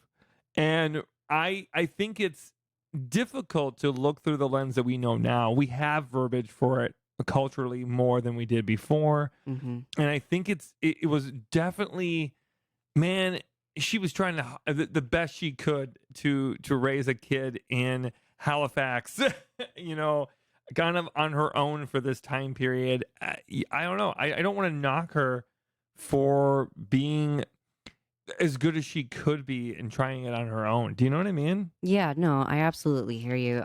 Especially, I find it really interesting that you're weighing in because like you are like almost the same age as Elliot, right? You're like right. Elliot is about like 6 months older than I am. Yeah. So like I was thinking that when we were reading this book, like it's just a fascinating read because so much of the things that he talks about, you know, in one chapter he talks about like I think he wrote down like the Nintendo he was playing with. I had the same Nintendo. He was talking about like, you know, the various things that were from that time period, like wrestling. I literally watched the same wrestling that he did, WWF at the time period. It was like we were growing up simultaneously in a parallel universes. And hearing how, I mean, I didn't have the same experiences, right? Like I grew up in maybe a similar like rural area that's also very like poor and not having a whole lot of options. But like I didn't have the urges to like be in my gender really until later in life because I didn't have verbiage for it. Right. But hearing how he talks about it, it's very interesting. Yeah, I also, because I am about like 7 years younger or something like that, and I feel like I've had a different relationship with like coming out and queerness in general too, and like just that small difference, that 5 to 7 years is like it makes a difference. Yeah, I mean, I'm so happy you brought this up because how old is Ollie? Ollie's like 2 years younger than you, right? Yeah, I really do think you're right. I think that even trans people who are 10 years older than me tend to be a lot more gruff. Do you know what I mean? Like they tend to be even more hardened. Very funny, but their humor is extremely dark. Every trans person I've ever met in their 50s and 60s gives no two shits about being politically correct in any single way. And a lot of that has to be all the things that they survived from the AIDS epidemic and how few trans people, especially trans women of color, made it through the 70s and 80s. And it coats your experience. The society and the way society reacts to our queerness and transness coats how we interact with it. I mean, I think my favorite way I've ever heard it put was like, if you weren't strong, you didn't survive. So Yes. And here's the thing. I want to live in a world where you don't have to be strong just to live your own independent life. Like I want to live in a world where we get to be quote soft quote. You know what I mean? Like I want to live in a world where that's okay. But if for so long for trans people, we kind of couldn't be. And I think it's just it's a fascinating aspect to read this and see it so clearly from my point of view. And then knowing that for you had more representation, a tiny bit more. Yeah. But there was none. I'm surprised that Elliot didn't bring up, Mrs. Doubtfire or, any of these like, now we look back at these films and these films were very much, coding our experience and how we view trans people. I love that he talked a lot about, how he felt kind of like trapped a lot. I wrote down at one point the jail that he lived in, which was expressed by Amber, who was on my live the other day. And it really is like especially when he's talking about the Halifax explosion and how he's able to kind of link that to his own experience. And it really is like he's kind of describing an emotional prison. That, his stepmother was extremely cruel to him. Right. His stepbrother, beat him up and boys will be boys mentality. But boy, you're not a boy, so you better not act that way. And there is so much pain in this time period, especially from like 7 to like 14 until he kind of started having more independence. It really is like he's not even allowed to express his emotions in ways that people don't seem to think is fit. Mm-hmm. And I mean, I don't know. I might be reading into some things a little bit too much, but to me, like it really sounds like Elliot is like neurodivergent and then like has had a lot of. I honestly want to say I'm not here to diagnose anything. We're Right, not going to no. do that. But doesn't it read like he's autistic? It does to me. It really Yeah. does. As someone who is autistic and like I stim in a lot of the same ways that I'm seeing. The way, especially in chapter 12, 13, and 14, there are some very telltale terminology that he uses, and I know, again, I don't know. This could be us projecting and making assumptions based off of our own lived experiences. But like, boy, he's describing something that seems very relatable to a lot of autistic trans people. Yeah. You know? Mm-hmm. And also, Melissa in the chat also says, I also got those vibes as someone who also is autistic. And Dolly says, honestly, the same. Like the thought pattern felt so relatable. 100%. The way that he talks about a lot of this is just, yeah, it's very fascinating.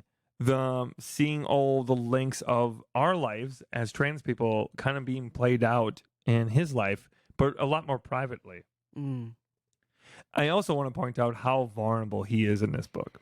Yeah, it's really interesting, and it encourages a lot of thoughtfulness for me too, you know, like it's hard to know exactly where to like draw the boundaries and like how much we should talk about, like especially in this format, but you know, he is so vulnerable and so many of his experiences are just so relatable. Yeah, he talks about his sexual exploits. He talks about the first time he went to the gynecologist, like just a lot of this stuff.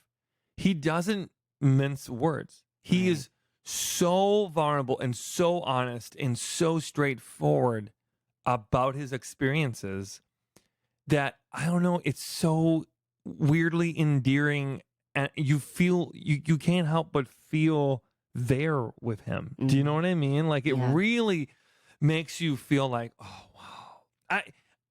This is a thing that I realized probably halfway through this reading this week is how many cisgender people probably missed this, who didn't maybe fully understand what he was doing in this book. And I certainly read reviews before we started this book that feeling like a lot of people don't understand this experience that we go through. Right. And hearing how vulnerable he is in, it really does feel like this book is for trans people. I don't know if you got that feeling, but to me, like it just feels like almost like a love letter to himself and his life. Yeah. But at the same time, the way that he conveys ideas, it almost feels like a love letter to the community itself. Yeah, it doesn't feel like it was written for like cis Consumption. straight people. Yeah. We talk a lot about like cis and heterosexual consumption. It's something that we talked a lot about, you know, for me and my channel itself, about how sometimes I feel like my stuff is made for cisgender consumption more than like maybe, you know, Jory or Luring Skull, right? Like, and it can be hard to feel like you're having that like straight gaze. Yeah. This book does not feel that way. This book is actively pushing that gaze out. This book does not want those eyes on it. Right. And the way that he communicates these ideas is so blunt and so, in a lot of ways, hard-nosed. It's all on his terms, you know? And it is. It doesn't feel like he's like writing this like for pity. It doesn't feel like he is just telling his story, and he's had a very complicated story. There's so much nuance. Yeah. There is genuinely so much nuance. None of these things that he is saying are going to be pulled out of the book as like a gotcha moment. Yeah. They're all layered with nuance and in a lot of pain. And I really like the accountability that he took, like where he says that like he fucked up with like some of these different relationships and stuff. Like but I also it's all coded with his trans experience. Yeah. Do you know what I mean? Like he's struggling with himself. And if you don't know yourself and you're lost and you're isolated and you're lonely, How can you have a relationship? How can you have an honest relationship when you're not only a trans person who's closeted and you don't even have the terminology yet for your own experience, but you're also a public figure that is having their sexuality ripped apart and literally guessing? People are making polls and games out of what their sexuality is when they are like 19 and 20 years old. I wrote down at one point when he talks about like not wanting to have his hair long but needing it to, not wanting to wear the certain clothes that they put him in, but he needed to in order to assimilate. You know, before I became a burlesque dancer, I had a very similar experience in the acting world where I felt very much like I couldn't have tattoos. We were told not to have tattoos. Sure. We were told not to dye our hair. We were told not to do any facial piercings or any piercings at all. You had to be what they called a blank canvas.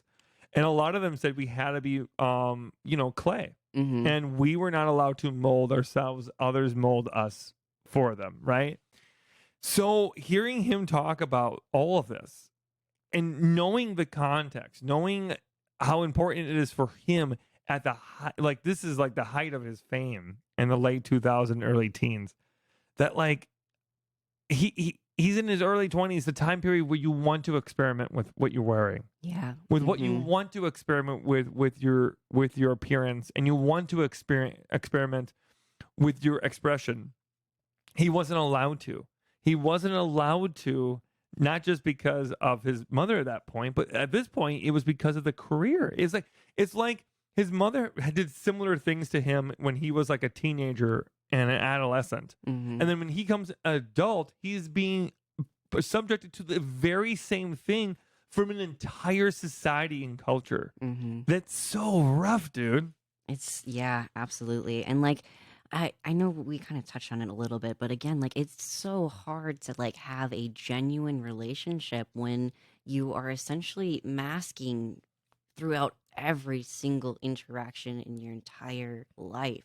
Like acting in and of itself is like a form of masking, right? Yeah. And then he has to continue to maintain that public persona. And then even in his own relationships, like he's still figuring it out. And what happens when he's a kid? He escapes to the internet. And I could not wait to talk to you about this part because Basil is very much like an e-kid. Yeah. Like I have had my own computer since the age of 7 years old. I was homeschooled, so I grew up on the internet. When he is talking about like AIM Messenger and the experiences that he's having, boy, man, that was some rough sauce. And being stalked at that age, I mean, and this was also after Hard Candy, right?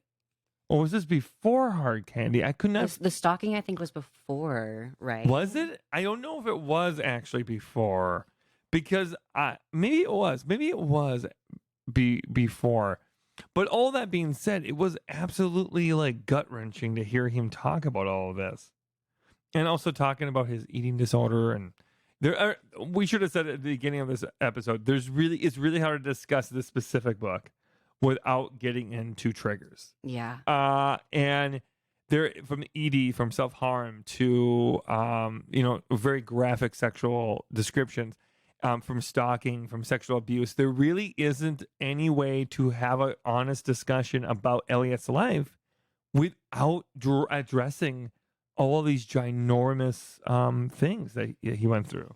Yeah, and again, I think that that is so important to talk about in the trans experience, because like he does mention in the book, like these are things that disproportionately affect trans people because of the way that society encourages us to like view our bodies like as a society, everyone. And it's so hard. It is so hard. Yeah, I mean, especially when he's talking about how he loved being an athlete. Mhm. And that's why he loved the roller derby so much for Whip It, because he just loved being an athlete. He loved being strong. He loved having that. It was like a time when he strength. could feel good in his body. Yes, exactly. But knowing that he struggled for so long with ED, and he struggled so long with feeling like he had to look a certain way to get the roles that he wanted. You know, he Mhm. really wanted Juno. He Mhm. really, I was surprised to hear how much he wanted Juno. I wasn't, Really? honestly, because like that.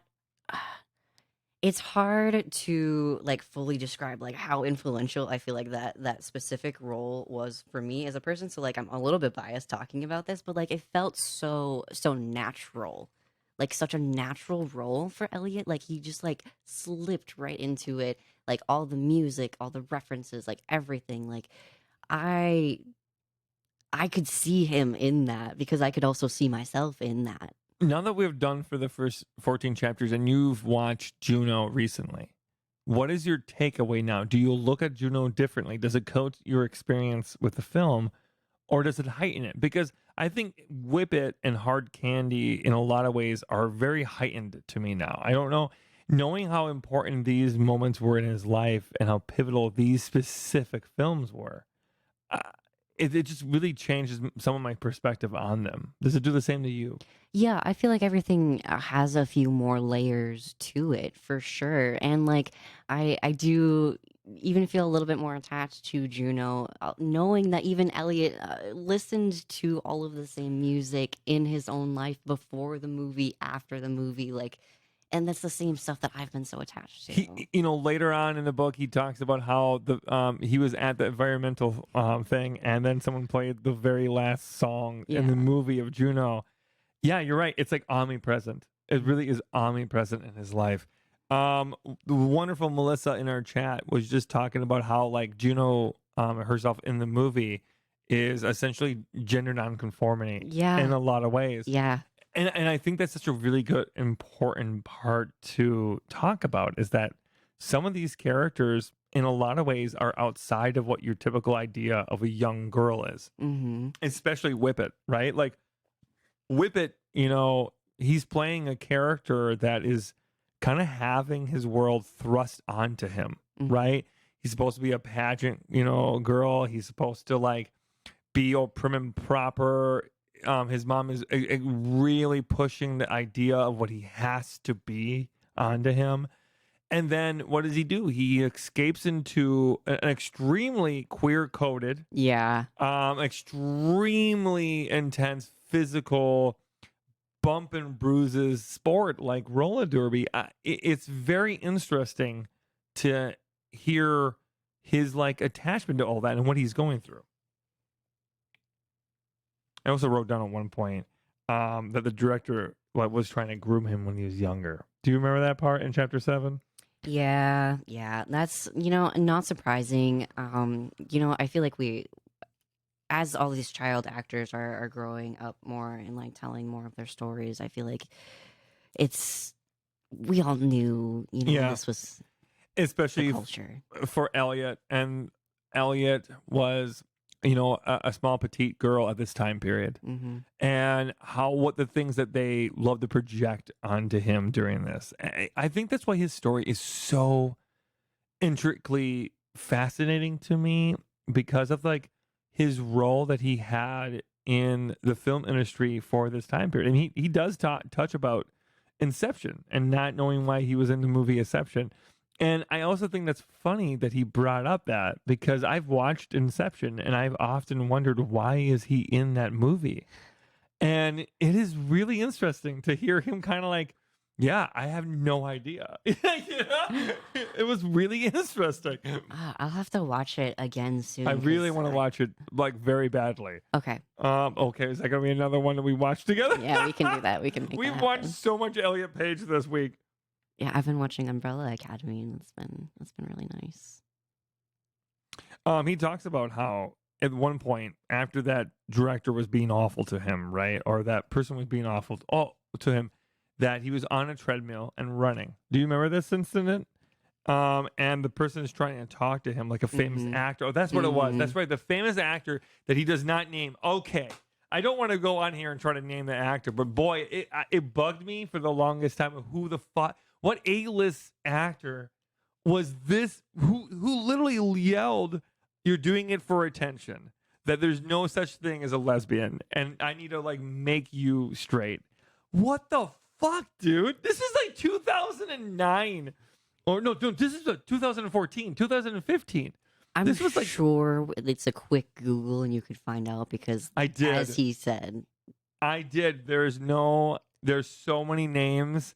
There, from Michael Cera to Johnny Depp to Matthew McConaughey. There was a lot of suggestions, but no concrete. nobody confirmed it. Nothing concrete. That's so interesting because like so many people witnessed it. Yes, that's the thing that drove me nuts. I was like, how many? There's an entire Hollywood was watching this in 2014 and 15. This is some of the largest names in the industry. To the point where multiple friends who were not at the party reached messaged him. out. Like, what the fuck? And we don't know? We should And of course, Elliot doesn't want to name names for so many reasons, and we're going to respect that and not make this into a guessing game.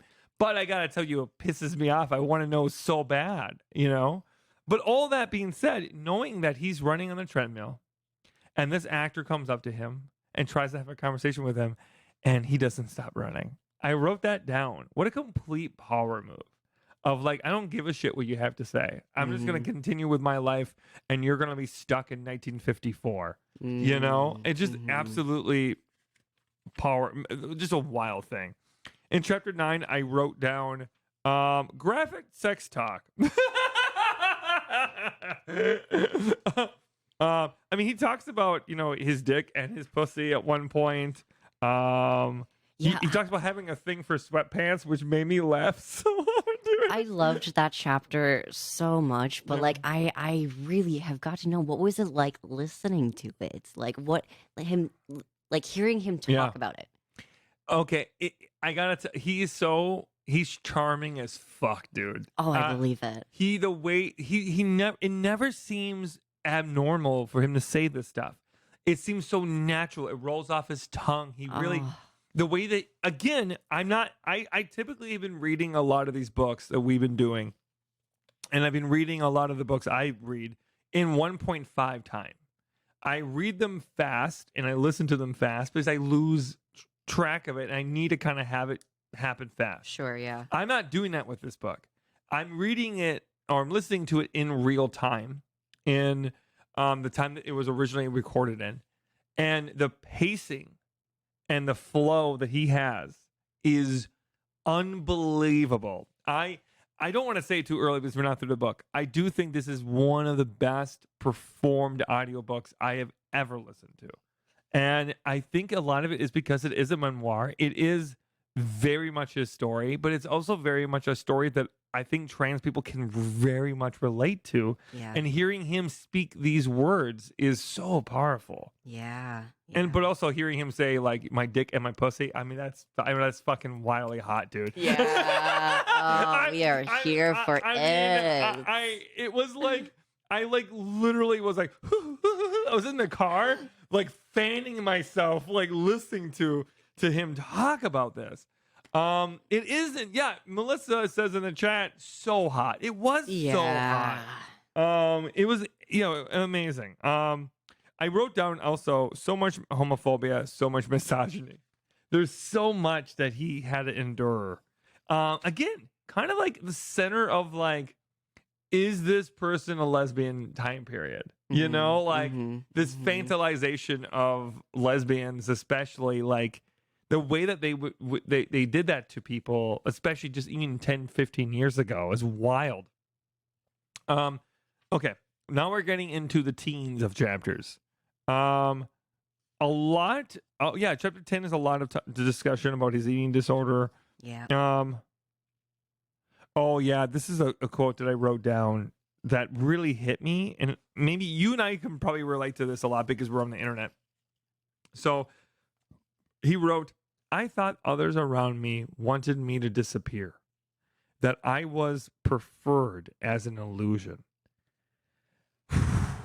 Yeah. It is, I mean, again, it's so a unique experience to be such a well-known person and being an A-list celebrity himself, and what it must feel like to know that everyone has a relationship with you, but no one has. It's not back and forth. Mm-hmm. And we've talked about this on our end, right? Like people really feel like they were picking up a conversation that they've had with me, but they haven't. Right. And what that must feel like in his position. And as a trans person, the weight of the words, they preferred me as an illusion, is really, that's some heavy shit. I feel like that quote could be on the cover of the book, dude. You know, this whole story for himself that he's telling is very much quoted by that. And everyone in the chat agrees with that quote too. Another quote that I felt like was super, like, just vital to the trans experience was the "How dare I acknowledge my silly pain is anywhere near hers." You know, it's like I'm not like I don't have it as bad. You know, it's like a deflection. Constantly downplays it. Yeah, it's like gaslighting yourself. Like, you know. Yeah, I mean the way that he brings up his own trauma. What does he do? He brings up a town disaster. He brings up the explosion. The way that he can express his own pain is only through the pains of others. Yeah. Like he doesn't give himself enough leeway or enough credit for the awful things that he's been through. He's retelling it, but it's almost as if he doesn't believe he should feel this pain. It's very fascinating in a lot of ways to listen to. But can we just say the moment that he was talking about dry humping a boy? Can we talk about that for a second? And he literally says in the book at one point, and dry humping was meh. I died. Like he was talking about how he didn't really like a lot of these things with this boy, but the dry humping was okay. It was pretty fucking funny. Oh, that's too funny. Yeah, I mean, yes, everyone in the chat also agrees they like the dry humping. Yeah, I mean, now we're getting in the later chapters, and I have less to say in these moments right now because so much of it's going to be linked to the furthering of the story that we're listening to. But hearing him talk about like how lonely he was during the most successful period of his acting career for the awards he was going to get and stuff, knowing how hard that was, knowing how that he turned down roles because he didn't want to wear period dresses, and he took Babe Ruthless and Whip It instead. So he literally turned down a period like Victorian, outfit to wear, elbow and knee pads in a movie. I just absolutely like the writing was on the wall for his experience in so many ways. Yeah, absolutely. Also, his friendship with Kristen Wiig is so fascinating to me. Like, I could listen to like 4 more chapters about his relationship with Kristen Wiig and about how her and the person who played Mabel in Arrested Development, I cannot remember her name, but he talks about that and about how he was like, that was like the first time he was like vulnerable to other people within the industry. All that stems from the community that he developed through a film. And I just think it's so fascinating how often as trans people we make community in order for us to come out. Yeah. And it's like in order for us to be ourselves, we almost need to like create a safety blanket. And Elliot really was attempting to do that over and over and over again. And I have to imagine that, being in Hollywood and trying to do that has got to be so hard because like you create this like really, really intense intimacy with your cast members for like this short period of time while you're working on these projects under insane conditions and working hours. Like, yeah. And then you might never see each other again. Yeah. Well, absolutely. Like it's so hard. Like there really is not another job like that. It's so intense, but also like the gender roles in which you're playing. I mean, Whip It was a movie that was largely women. It was almost all women in this movie, except the coach, and then the awful character of Jimmy Fallon. We rewatched Whip It this week. Jimmy Fallon's character did not age well. What a weirdly out of misplaced character he is in that movie. I know this is not about him, but I just do not understand why he was in that movie and how misogynistic his character was. It was just so uncomfortable. Yeah. To see him in that role. I mean, he is that person in real life, but absolutely wild. I just want to touch very briefly, like, on his first experience at the gynecologist's office. Yeah, I wrote that down too. And fucking the student saying, "I really liked you" in Hard Candy. Yes. That movie specifically to bring up. I cannot. My mouth just dropped. And wasn't that right before? Was it right before or right after? I cannot remember, but I remember just being, my jaw dropped. Yeah, it was a wild experience, like constantly that he was going through. And another very relatable quote: "Perhaps if I have sex enough, I'll convince myself I enjoy it." Yeah, like, yeah, oh, man, there's so much he was going through at this time period. I really can't wait for the rest of the chapters because it's going to be just filling in the blanks more and more. You know what I mean? So much of this book it's almost like the book itself is like kind of like linked with every chapter. The more you could read this book twice and get two different full stories once you get everything woven in between each other. Also, we cannot leave out the fact that I think he may have gotten his name from E.T.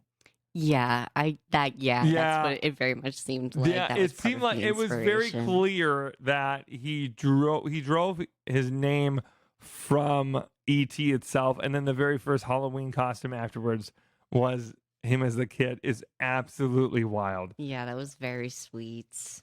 Yeah, I wrote down again in later chapters community a few times. Yeah. And that was basically where my notes left off. Is there anything that we didn't talk about that we left out that you want to talk about? I mean, we've covered so much, and I know we could just keep talking about this forever, so we should probably start to wrap things up. I did just have like a couple of feedback questions. If people could like let me know how like the speed we're reading this book feels. I mean, I felt like the amount of chapters in this week felt comfortable to me. I feel like it felt comfortable largely because the book was good. Yeah. And I think that this book, you could have told me to finish this whole book and I would have. Yeah. It was kind of hard to put it down. It's a very compelling read. It is. Yeah, there was moments where I was like, I need to save some chapters for the day of because I need to have it more fresh in my mind. But like, it is such a captivating read, and it's also we still have like how many more chapters left? Do we have? We are 14? about halfway through the book. Yeah, so it's I mean, there's so much more to talk about. I mean, he's just bringing up Inception now. You know, and there's a huge chunk of his career that I'm not really familiar with. You know, so it's like, especially leading up to Umbrella Academy, like I'm just very curious about all of this. Yeah, I'm really excited to hear him talk about Umbrella Academy. Yes, I really want to hear what he talks about, like what it was like to come out and having the response in which the world was having. Yeah. I mean, like a lot of people were just absolutely, thrilled. And then a lot of people were absolutely disappointed to lose a lesbian icon, which is still like a wild thing to remember that that's what people were saying at the time period. Oh my God. Okay. Are there any things that we expect or anything that we want to happen before the next one? Honestly, I'm just ready for the ride. Yeah. You could tell me the next 14 chapters are just him describing his dreams, and I would be like, yeah, I'd be on board. Yeah, I would be on board with anything he does. He's such a good storyteller. So yeah. So it's so Also, such a kind person. Like I really, it feels like he's so genuine.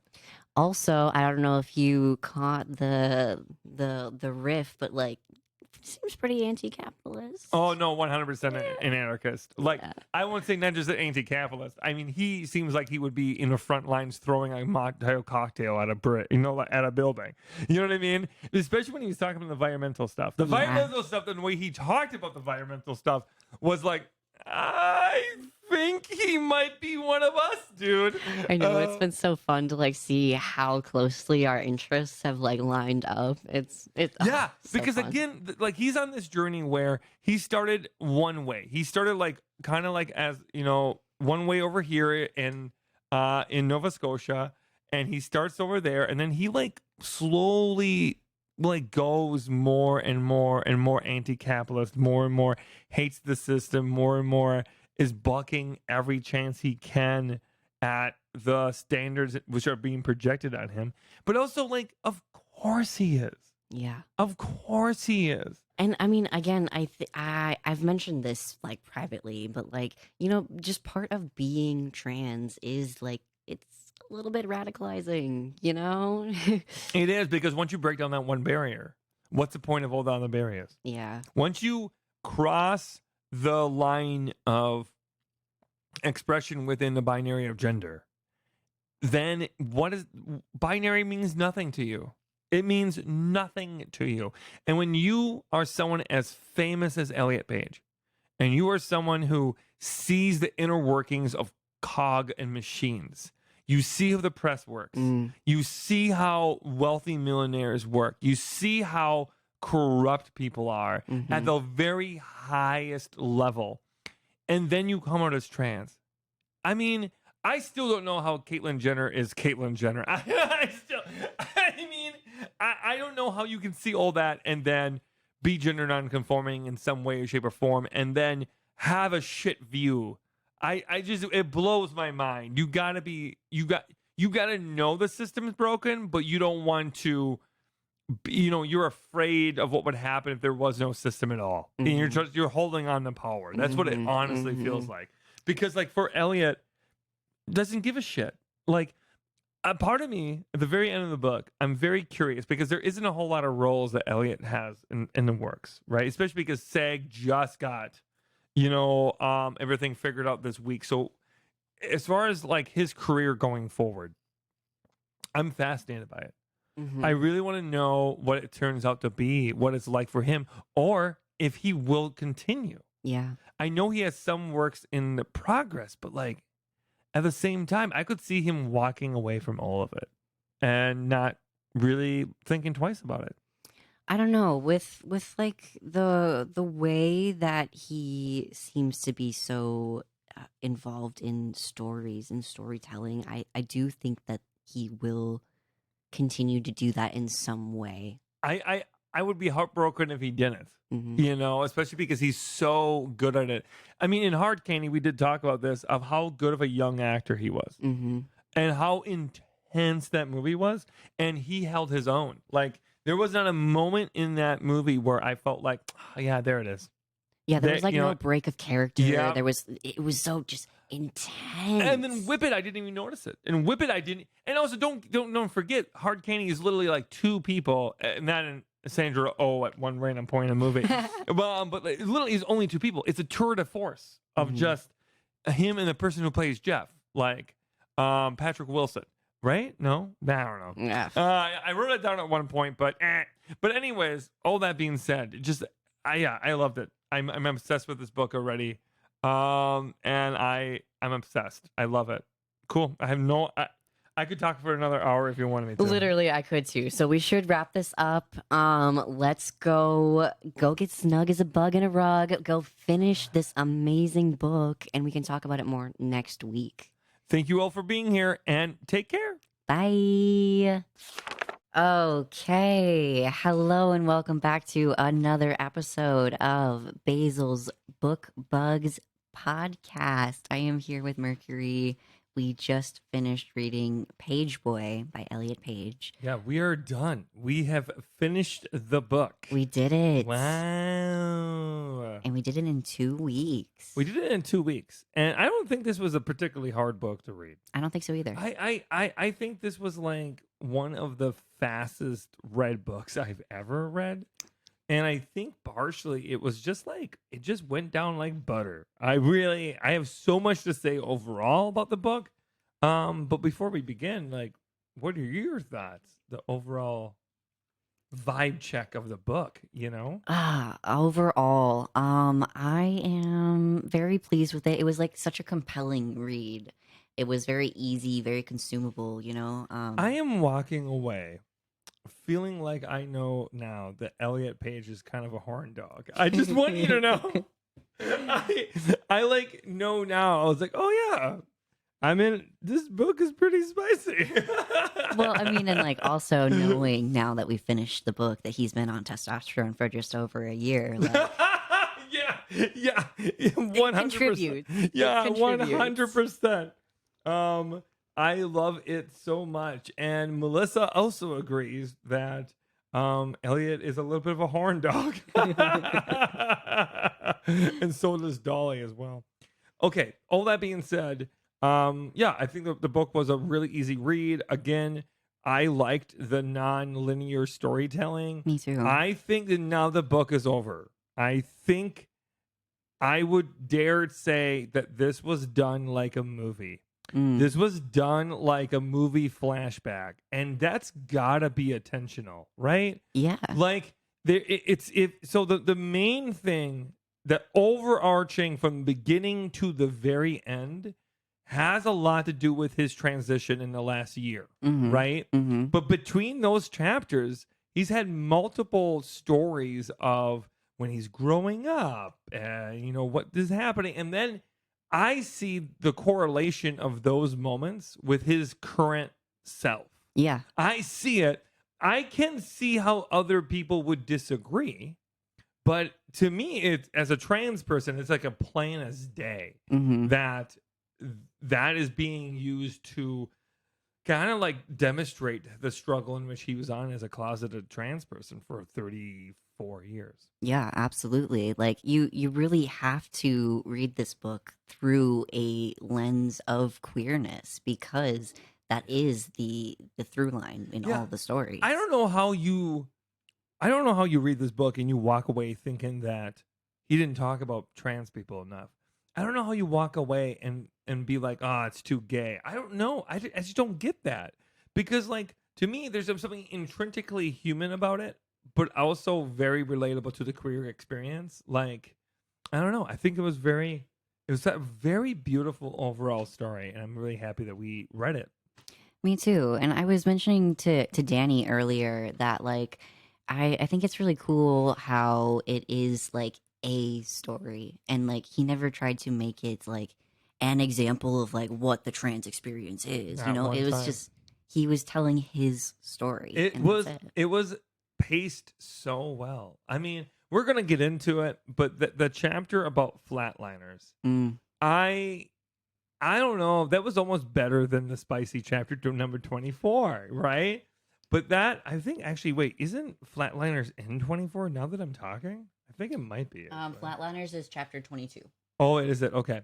Well, that being said, like, that whole experience with flatliners is wild. I watched a clip of the scene that he's talking about. It looks like they are scared shitless in that moment. It's scary. It is a scary thing. Also, I didn't watch the coming out of the Umbrella Academy. Have you? I did because I am just watching Umbrella Academy currently. Yeah. Mm-hmm. And oh my god, it's so good. Is it? Yeah, we It's can so go over good. that. I can play it later and we can like do a little screen share moment. Yeah, we can totally try that. But okay, all that being said, are you ready to kind of like go chapter by chapter, or do you have any more overarching thoughts before we want to dive right in, buddy? I think let's go chapter by chapter and then maybe we can wrap up with some more final thoughts at the end. Yeah, that sounds like a deal. Okay, we start in chapter 15. This chapter was basically, in my like overall viewpoint of this chapter, it was very much talking about him finally seeing what it was like from the other perspective of someone being closeted. And I think that was an important experience for Elliot because, like, you really see how it could be even worse than how Elliot was closeted, right? I don't know. It was a fascinating story that he had with his girlfriend at that time period. Yeah, I absolutely agree. And like, I mean, they were both just so deeply closeted, and like that in of itself is such a foreign concept to me because like I was never. Yeah, I was going to ask you about this Yeah. because, okay, a lot of this, these like next 4 chapters to me are very much a queer trans person's perspective who lived during a very specific time. Mm-hmm. And I related to so much shit he was talking about in these next couple of chapters and references he was making and why he was the way he was, and why he made the decisions he did. But the closeted thing is real. Like, even later on when he talks about being closeted once he knew he was trans at like 31 and then waited another 3 or 4 years. Mm-hmm. I mean, there's this overarching moment in his life where there's always a struggle of the public perception of him Yeah. and then the internal reality of himself constantly. And I think Ryan was in a lot of ways the antithesis to it. Like, there was no way to avoid what that does. He got to see firsthand how it wrecked somebody, how like this person was willing to hide from their family and even their sisters and their friends, and they were together for 2 years and no one knew that they were dating. I mean, that's some wild stuff. Yeah. And then the his girlfriend Ryan literally suggested to get beards.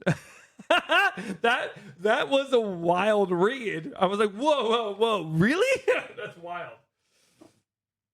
I thought it was interesting too that I saw a lot of similarities in how like the turning it on and off in public versus private is very similar to his relationship with his dad too. Yeah, that's very true. Yeah, honestly, now that you bring it up, it's actually in some ways a relationship with his mom too, because the way she treated him in private and the way she treated him publicly was also very different. Honestly, it's a lot of the, even Kate later on, we're going to get to that relationship. I mean, oh my God, that's a very good point. There is always the struggle for Elliot. There feels like there's this ongoing struggle of feeling like people can only see a portion of Elliot and never really seeing who he is. And boy, that is a wild reality for him. I think he even calls it out in one of these chapters where he's like, I mean, if you're always holding part of yourself back from even yourself, how can you truly be present in a relationship, you know? Absolutely. I got a quote that I'm trying to figure out what I was trying to spell. Okay, yeah. There's at one point he describes it like saying, the eyes would spill the queer beans. Yeah. There's these moments where he like, the way he's able to poetically sum up certain experiences through this book is quite good. I wrote down several very poignant quotes that he had. Absolutely. That I was genuinely impressed that he could convey, you know? I did take note that like the second half of the book does feel a little bit like lighter, like more hopeful, you know? There's a darkness in the first half of this book. I would say the first 7 chapters have a certain like feeling of like depending doom. And maybe that is in some ways by design, because so much of his trauma is in the early part of his life and the early part of his career and everything. There's another quote saying when he realized that he could no longer be with Ryan and Ryan was with that boyfriend. He said, existing in a way she could never be with me. Oh, and also, not to mention, this is a time period where he hasn't come to terms with his trans reality yet. So he is seeing a woman that he's in love with, be in love with a man, and them existing publicly and in their friend group. And he doesn't, I mean, that there's a double-edged sword to that is very interesting just from the trans perspective. Yeah. So that's where I'm at with chapter 15. Do you have anything else to add, buddy? I think that's all I've got for 15, so we can move on to chapter 16, Speedo. Oh my god. Yeah. Yeah. I thought this was so interesting how he's very much contrasting like these feelings of dysphoria and then like his first feelings of euphoria, Yeah. which honestly most trans people I feel like that when they experience euphoria, that's when it clicks. Yeah, 100%. Because when you never, I mean, you never know what it could be on the other side Yeah. until you get it, right? I mean, not to mention, this is also the chapter where he talks about with Kyle. This was the first queer, like other queer person that he saw interact with the world. And I think that Yeah. had a lot to do with why he stayed in the closet for so long. Absolutely, absolutely. I mean, it's the way he describes how they made fun of Kyle and how they put him down, and they saw how Kyle felt so defeated, and then realizing later on, I mean, he's in the closet so hard. yeah. Yeah, it's wild. But yeah, no, I agree. The gender euphoria in this chapter is pretty surreal. And then when he's talking about being out at the beach now with his scars just out invisible. Yeah, I like the way that he threw that in there. That was you really know, nice. like he's telling one story, and then all of a sudden, boom, right in the current time period. And again, there is something cinematic about this book. I wonder if this is almost like a screenplay for him. You know what I mean? Like, I mean, like that is very much like how I would imagine his brain would work because that's what he's done. yeah, you're right. That is what he's probably read more than Right, almost yeah. anything else, right? Like he's probably read so many screenplays, but it is so wonderfully cinematic, and I think it's very easy to follow, but I can understand why someone would disagree. Mhm. Do you have anything else to add in chapter 16? I don't really have a whole lot other to add than just to point out those two things. Yeah. I think that the showing that he realizes what his life could have been, Mhm. right? If he didn't go through puberty and all that, but then also showcasing seeing a queer adult Yeah. and how they were ridiculed. Right. I think those two parts to me carry through the rest of the book Mhm. and really come to head later in the book. Okay, chapter 17, my friend. Yeah. Crash. So this is all about his father, emotional manipulation, dissociation, going nonverbal. Yeah, if chapter 16 talked briefly about the euphoria, this is talking about dysphoria in ways that honestly we don't get enough of. I mean, he's pressured into having to wear dresses and Mhm. having to be a certain way, even young on, before his career really started taking off. Yeah. Yeah. Absolutely. Yeah, I mean the car accident itself when he's on going to therapy. I mean that, dude. You know, like that. There's a lot in this one. And like how he's able to now like be very clear about how he was using all of these things as distractions, as ways to avoid what was like actually happening for him, you know? Yeah, I mean he says at one point, that he was performing in his personal life that he didn't Mhm. want to do that anymore. Mm-hmm. I mean, it's so man. There's so much universal truth for transness in here. I can't get over it. I just cannot get over how so much of the struggle that we have as a trans community does really feel universal, but we don't always have a language for it. Yeah. You know what I mean? Like when you're going through these things, especially as a child, and if you're not in a supportive family or a supportive environment, you don't have the language. You don't have the language. You don't have the representation. You don't have the strength, because it's hard to have strength when you feel like you're carving in a whole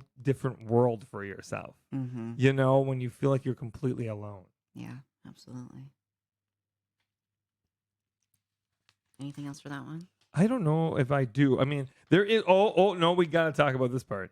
Mark Randall makes his first introduction into this chapter. Who's the voice of Arthur? And I Right. got super excited about that when Elliot talked about him being the That's voice of right, Arthur. that's I like right. immediately looked it up and watched a couple scenes from Arthur. I loved that show as a kid.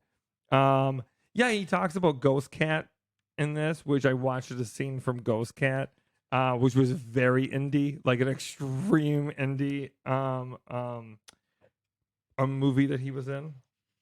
I did not look up any of those. That must have been really interesting. It was really interesting, especially seeing Elliot so young. Yeah. Elliot's like 14 or 15, like a fucking baby in this. It's wild. I will also say there is something in here that we talked a lot about isolation and about like struggling with this stuff. But when he says something about child actors are often isolated but never alone. Mm-hmm. Boy, fuck, man. Yeah. Wild. Yeah. Yeah. Dolly says, this is a quote from the book. If my dad was not defending me, clearly I must be the problem. Boy, is that not an absolute, like, oh man, that cuts so hard. How easy it is for us to blame ourselves. Right. And I mean, it's so important too that like we are constantly sending messages to all the people around us through our actions, and we have to be aware of that. And I feel like so many parents are not aware of the messages they're sending to their kids. Melissa says, anytime that he mentions a celebrity that turned out to be nice, I felt so relieved. Yeah, actually. Okay, all I gotta say is later on in the book when he talks about how nice Hugh Jackman is, I like took a ginormous like, thank God. So funny. Okay, are you ready for chapter 18? Yes, intuition. Yeah, so they talk about Mark in this one and how he's not so much friends with Jack anymore. Yeah. Um, I actually don't have a whole lot for this one. The things that I wrote down was he was about 12. Yeah, I wrote down he was about 12 at the very beginning of this. I don't know if he was by the end of it. I always try to write down the ages of whenever we find out what age he was to try to like that's a good idea. to try to figure out what age. But in a lot of times you don't truly know. You know he's a teen or he's before puberty or just after puberty. You know that, but you don't know the age too much. Mm-hmm. All they talk about recording asides and then with it VHS and all that, which is wild. And if I hear VHS, I'm just like instantly taken back to a whole different time period. Yeah. And then he talks about another movie that he was in, which was I Downloaded a Ghost, which I did not look at that one up because it was a small like made for TV movie. But yeah. I mean, he also has a moment of clarity on acting during chapter 18 as well. Mm-hmm. And I think that like, you know, he talks kind of about how like it didn't seem like everyone else kind of saw how serious he was about it. Sure. But he saw the path. He saw like almost like this world opened up to him and he knew exactly where to walk in order to make it all work. Mm-hmm. Yeah, it's very interesting because I've also similar feelings when we've run our business, when we've done things. That was where going to ask you. I have said a couple times to you, like, I just know something's going to happen. Mm-hmm. I know it. I don't know what, but I know this is the route we have to take. And the way that Elliot refers to it, I just think is really cool. A moment of clarity. Yeah, I thought that was really cool. I did also like how he was talking about like disappearing into roles and how he was getting these like fresh starts on new sets and like oh yeah, that's right. That's right. He literally talks about how it was almost intoxicating. He was addicted to the idea of restarting every time. And dude, doesn't that also sound like, I mean, again, I don't mean to make everything about being a trans person, But I mean, but come the fuck on, it dude. really does. It was really a different iteration of himself every single time in a different group of people that was different every single time. Yeah. You know what I mean? Like that is kind of like, we're trying to rebuild ourselves and find the right path. Mm-hmm. And when you're a trans person, it's a lot of trial and error. And it felt like Elliot was trying a lot. I mean, he does talk about the clothing that makes him comfortable. Mm-hmm. And it's never dresses. Never. It's never anything that's traditionally feminine. You know, he balks at the idea when he is being told that he has to wear a blue dress. And, oh, yeah, by the way, during that experience in the last chapter that we kind of already went through, he talks about that blue dress and the photographer, right? Did you notice when the photographer says to him, do you even talk? Autism. He was having like, okay. I don't, again, we going into last week's episode, we don't want to like project anything onto Elliot that he hasn't told us himself. Right. We don't want to say he is autistic. Right. But boy, did that seem very similar to what so many of people in our lives who are autistic have had, right? There's nonverbal moments, especially linked to a very uncomfortable wardrobe. Yeah. Right. Yeah, absolutely. Do you have to go to the bathroom? I really do. You gotta go to the I have bathroom. to pee so bad. Oh, no, don't worry. This is the part of the podcast where Mercury will just talk about random stuff for the next 3 minutes. Everyone, if you don't know this, Basil has the bladder the size of a pea. And every time we do anything, Basil just literally will be like bouncing up and down. Basil's very bouncy. He's a very bouncy human being. But all that being said, Melissa and Dolly, who are our current watchers on our Discord, do you have anything to chime in with as we're waiting? Like, do you have any thoughts about the things that we're already reading? Any overall thought process that you may have? I mean, yeah, Melissa says we could talk about how much Elliot mentions anxiety shits in this book. I mean, 100%. I actually, I told Basil at one point when we were in the van traveling to one of our book signings that I think he needs to retitle this book from Pageboy to Secondhand Embarrassment. Because there's several moments. I mean, either it was some of his, sexual escapades when he was a kid, or, either it was, like something that would happen that was like really like cringe inducing. I mean, there's a lot of moments. Elliot's so vulnerable in the sense of like even tells you like about his warts. Do you know what I mean? Like it's so wild to me that he's so straight up and honest about all of this. Melissa says, I love that though. I struggle with IBS, so like, yeah. Anytime he mentions running to poop somewhere, I'm like, I finally get it. He gets me. But I mean, also that is very heavily linked to being autistic as well. Really? Also, Digestive issues. Dolly says there's literally a part of the book where he says he's shitting blood, and that is true. He does say that one time. This is a wild read. Okay, Basil, you're back. I am back. I thank you for that little brief pause here. Don't you worry, Mercury could talk about paint drying and making it interesting. Okay, all that being said, now we're going on to chapter 19. Old Navy. I literally just wrote that down. That's all I have down for the whole chapter. Okay. So I don't remember what Old 19 was. So in Old Navy, we get the backstory of Mom. She's a daughter of a minister. Both parents died by the time she was 20. Oh, that's right. Yep. And then I think her sisters go to live it with her aunt in Virginia. We're back to generational trauma. We're like, early on in the book, we talked about that, about how he relates generational trauma to the entire town in which he was in. Yeah. I mean, it's surprising that his mom was able to be as good of a mother as she truly was. Like, she tried so hard to keep shit together during that time period, and while she was also working through everything.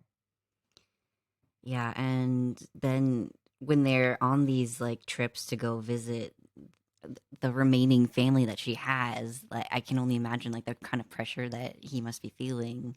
Yeah. Didn't they say at one point that he had to like dress up too? Like he had to like be more girly for them and stuff too? Wasn't that? They were talking about an experience here where they're with the cousins, and he was not like wearing girly clothes. And the cousins were like making fun of him. And then there was a Sweet 16 birthday party that was supposed to be planning. And so this is why he goes to Old Navy with his mom to like go get the girl clothes. Yeah, absolutely. Melissa says, I agree. But also, tried to imagine the relief she felt that Elliot was actually asking for these clothes rather than feeling like she was forcing them onto him. Yeah. Yeah, I mean, I think that looking at his mom through the lens of modern day standards of how to like raise your queer kid is so dramatically different than what she was doing in the 90s. I really, I don't know, there's a part of it I really admire her for it. Mhm. I know that ultimately some of this probably left everlasting scars on Elliot. But growing up in the family that I did, where I didn't even have that, Yeah. I just cannot imagine how it could get better in the 90s. I know it did for a lot of people, but it I don't know. It's a hard reality, I think, in that part of the book. I think it's also important too that he does tell us kind of early on that his mom has made a lot of improvements and like has Yeah, which is also an antithesis to his father, who is now very much like a Jordan Peterson nut. And we can get into that later on, but boy, yeah. Anything else to add in 19? I noticed like a little bit of a theme about like maybe some shame about his like family's financial standing. Ooh, Um, yeah. He does talk about being poor a lot more mhm. in this part of the book than he did earlier on. Does he say if they ever like how truly poor they actually were? I think that in this chapter he said that like it wasn't in there was like no money in the budget for shopping, Yeah. but Yeah, I mean, he alluded to basically being maybe like lower middle class, right? like working class. Yeah.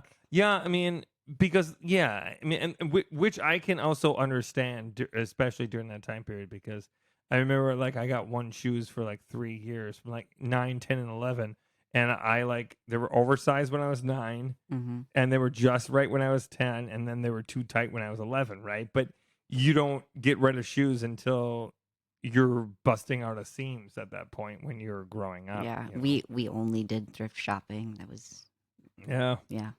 Yeah, we didn't even shop for the like most of my middle school and high school, like early high school until I started my own job. We basically everything was hand-me-downs. Mhm. Everything we had was hand-me-downs. I don't think I had any clothes that my family paid for maybe the first 15 years of my life. Mhm. So, yeah, it's rough. Oh yeah, the only thing that's not true is with a suit. Are my Sunday's best. That's the only time my mom ever bought me clothes when I was younger. But anyways, moving on through that though. Want to move on to chapter 20? Yeah, we can move on to chapter 20. Just lean in. The first thing I wrote down was Elliot can speak French to me any day. Because again, in the audio, I listened to the audiobook version. So whenever Elliot drops his French accent, oh God, dude, Jesus Christ, could he be any more attractive? And that's so funny because doesn't he say it somewhere in the book too that like French was never like really his thing, like he wasn't very good at it. Yeah, but also, yeah, it's so fun. I could care less. I could care less if this was good French or bad French. It was attractive and honestly arousing, no matter what. Yeah. Okay. Give me what you got, buddy. So for chapter 20, what are my notes? The through lines are like crushing on girls, like the Nikki gets brought up, the almost but not quite, relationship. The first time being like in love with someone, like Yeah. but, like not really like labeling it that way, Well, 100%. I mean, it is so wild to me. The way that he talks about his relationships for so long. Mm-hmm. Like even when he did the mixtape. That was so cute. Yeah, it was really cute. It was so cute. when he was 16, I think, right? Something like that. And she was like 30 years old, I think. Yeah, yeah. And in fact, he circled back to try to get the CD. That, oh man. Also, I just want to remind you, Basil. Did you ever burn a CD? Oh yeah. Oh Okay, yeah. so I mean, man, there was that time period of burning CDs, dude. Oh my god, LimeWire, you know. He also at one point there's a quote in the book where he says, "Maybe I'm the only queer." God, how lonely this must have been as a 16-year-old kid, dude. I also wrote down the quote, "Why couldn't I feel more?" And it's like, oof, God damn. oof. That's so, I mean, my God, there's so many quotes in this book that are just, they're gut wrenching, dude. Right, right. Because like this whole time that he's like hooking up with these boys and like doing all this stuff, like it's because like that's what you're supposed to do. Yeah, is you this know? is this a chapter when he would go to the bathroom? Yeah, okay. So that's what Melissa was saying. Yes. Melissa wrote, Elliot, can I go to the bathroom? Mercury, can I go with you? Yeah, I mean, again, he got very graphic in that chapter specifically, you know. But yeah, I mean, I wrote down it was did I oh yeah. He wrote down how the boy that he was like hooking up with and stuff, it was always focused on his pleasure.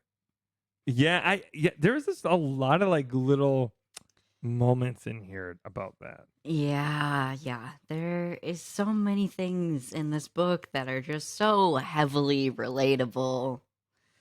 All right, should we move on to chapter 21? Yeah, I mean, okay, not to like yeah, that the whole like being with, especially when you're younger, sometimes when you're with people and they're only caring about themselves.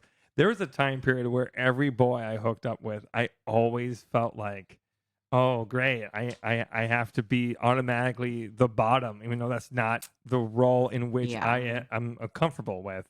But like it was always weird. These like queer relationships, especially, like you're struggling with certain stuff and you're trying to figure things out, and what we will tolerate just to be able to experiment, you know. Because that's kind of what that was for Elliot, was experimentation, right? Yeah, absolutely. And then like also if we do want to like continue under this assumption that like he may be autistic, like I know that a lot of autistic people I've been having this conversation with one of my friends online where like you kind of try on different roles in the bedroom a little bit to like kind of figure out what the fuck Yeah. is going on with sex, because it is a social interaction. Yeah, I mean, for the first like 6 months after I came out, I as trans, I thought I had a hard time being dominant, like I instinctually am in bed, because it was like it felt dysphoric, but I didn't know how to be a femdom, right? Sure. Like I didn't have that understanding. I didn't know how to move in my body. I felt like before I could be masculine and I felt okay, but then after I came out, I felt like I couldn't. So it was really it's difficult to put on those hats and not really fully understand and know. Also, Dolly pointed out that he was in school when he was doing this experimentation. Yeah. But I mean, to be honest, though, I mean, who didn't hook up at some point in school? That's all I'm saying. Yeah. Yeah, I mean, I if you didn't hook up, Dolly, that's on you. But okay, chapter 21. Yeah, let's go for it. The healthy way. The through line that I really noticed first in this chapter was the being drawn to queerness. Yeah. And like getting turned on for real for the first time, you know? Yeah, kissing a girl and running away. I mean, and then coming back. Right. For real. I wrote down the quote, I yearned to be near what was possible. Her visibility meant the world to me. I think about that as I walk through the world now. Like, Oh, fuck. God damn. Yeah, that was about Jessica, right? Because he ended up kind of hooking up with Jessica and everything too. I think that is interesting. Do you ever find yourself as a trans or a queer person at all sometimes hooking up with people, but also like dramatically admiring them at the same time. Do you know what I mean? They're almost, I don't know how to say it. It's kind of like, there's some of the people that I hooked up with when I was younger, in my early 20s. I look back now, and I don't know if I actually necessarily had as much feelings about them as I knew that there's parts of them that I loved about, that I wanted to be. Yeah, You know what sure, I mean? That sure. I like, either it was like a girlfriend who was like really like almost Victorian in the way that she handled herself, and the way she could like dominate a room just by being silent, and the way that she projected her femininity. I was just always drawn by that, but that wasn't actually something I was innately attracted to. I just wanted to be close to it. I think Elliot in a lot of ways expresses that, especially with a relationship with Jessica that does not continue after that. Yeah, and I mean, there's so many different kinds of attraction and like different ways to like have that be manifested, you know? Like it's so complicated. It is so complicated. Ugh. We can talk about the later parts of this chapter that are mostly about that director, if you want. Or is that actually chapter 22? Is that chapter 22 when he talks about that director? Oh, that's right. That is chapter 22 when he talks about that director. Yeah. Well, do you want to move on to 22? Yeah, let's go for it. Chapter 21 was pretty short. I wrote down so much shit. I wrote down so much stuff. Let's hear it. So I wrote down, first and foremost, Flatliners 2016. But this was like shortly after he came out. This was the first movie, I think, that he did after he came out as queer, right? At the time as a lesbian, right? He talks extensively about this car stunt. And I think I was so drawn by this because I think it's like, if we look at the car stunt thing and we relate it to a lot about like how Elliot feels about himself in general, it's similar, right? Yeah. Like he gets into a car and he sees everyone else has a safety feature on. He doesn't. And so does someone else next to him. He doesn't speak up, right? I think there's something so interesting about the power dynamics in Hollywood, the power dynamics within our society that don't like really empower AFAB people to really speak on themselves and to speak for themselves, but often other people speak for you, right? So I think this is why this scene was so wild to me, because at this time in that movie, there was no bigger star. He was the biggest star in that movie, and they were not keeping him safe. They did not give a shit about keeping someone who as famous as Elliot Page alive. I also thought it was very notable. It wasn't the only other person who didn't have a seatbelt the black woman. Yes, it was. It was. The two. And also, I thought about this a lot. And I read an article online where the head stunt person who was the person who did, like, he did an interview about this. And he said typically people of their weight wouldn't have been an issue. Yes. Like, that's the look I was going for, Basil. Basil just gave me like are you kidding me look? Yeah. I think that is something that I think about a lot, is that like people think sometimes the stupidest things and they don't even realize that it's sexist. And it's like an absolute, like, they should still be wearing a fucking safety harness, you know? Yeah. I also just wrote down the fact that someone called him the mayor of Six Flags Magic Mountain. No one calls yourself that, Elliot. Fuck you, dude. No one calls you mayor of Six Flags, buddy. He talks about boundaries and not setting them up at all. I actually wrote down, I think this is a good example of like how to set boundaries before everything happens. You know, like often we just do things and we don't think about how that could affect us negatively, and we just like go with it. It's hard to say, I don't want to do this before it ever happens. Yeah. Oh, you only have this part because you're black. I wrote that one down. Someone said that right to his co-star. Wild to me. Also, like day 1 or day 2 of filming, the costume didn't make sense, and then he didn't like the costume, and then the director told him, and made everyone else go home, but it was just Elliot, Mhm. and said, "Are you mad that your character isn't gay?" Ouch, dude. Yeah. It was so interesting. Like this whole This was chapter, it really just feels like it's all about different kinds of minority struggles and power imbalances in Hollywood. again. This is 2016, man. This is It's 2016. not that long ago. This is recent history, man. 7 years ago, 8 or 7 years ago. Absolutely wild to me. Not to mention the whole like the code of long wavy hair that's soft. Do you know what I mean? Like there's just a lot of this code in this chapter that really just kind of kills me. Um And he does touch on like in the end of the chapter how he thinks a lot of this stems from how he wasn't protected as a kid. Like there was no role model essentially for him to even think about setting these boundaries. yeah. It's at one point as we progress through this chapter, he uses this kind of as an example of how there's so many like external factors that make him that are more important to him than his transness, right? But for so many people, his transness is like everything. And before he transitioned, his femininity was everything, but it was such a small fraction of him. Mm. It's so fucking wild, dude. And also, the one of the very last quotes of that chapter is "Now or never, alive or not."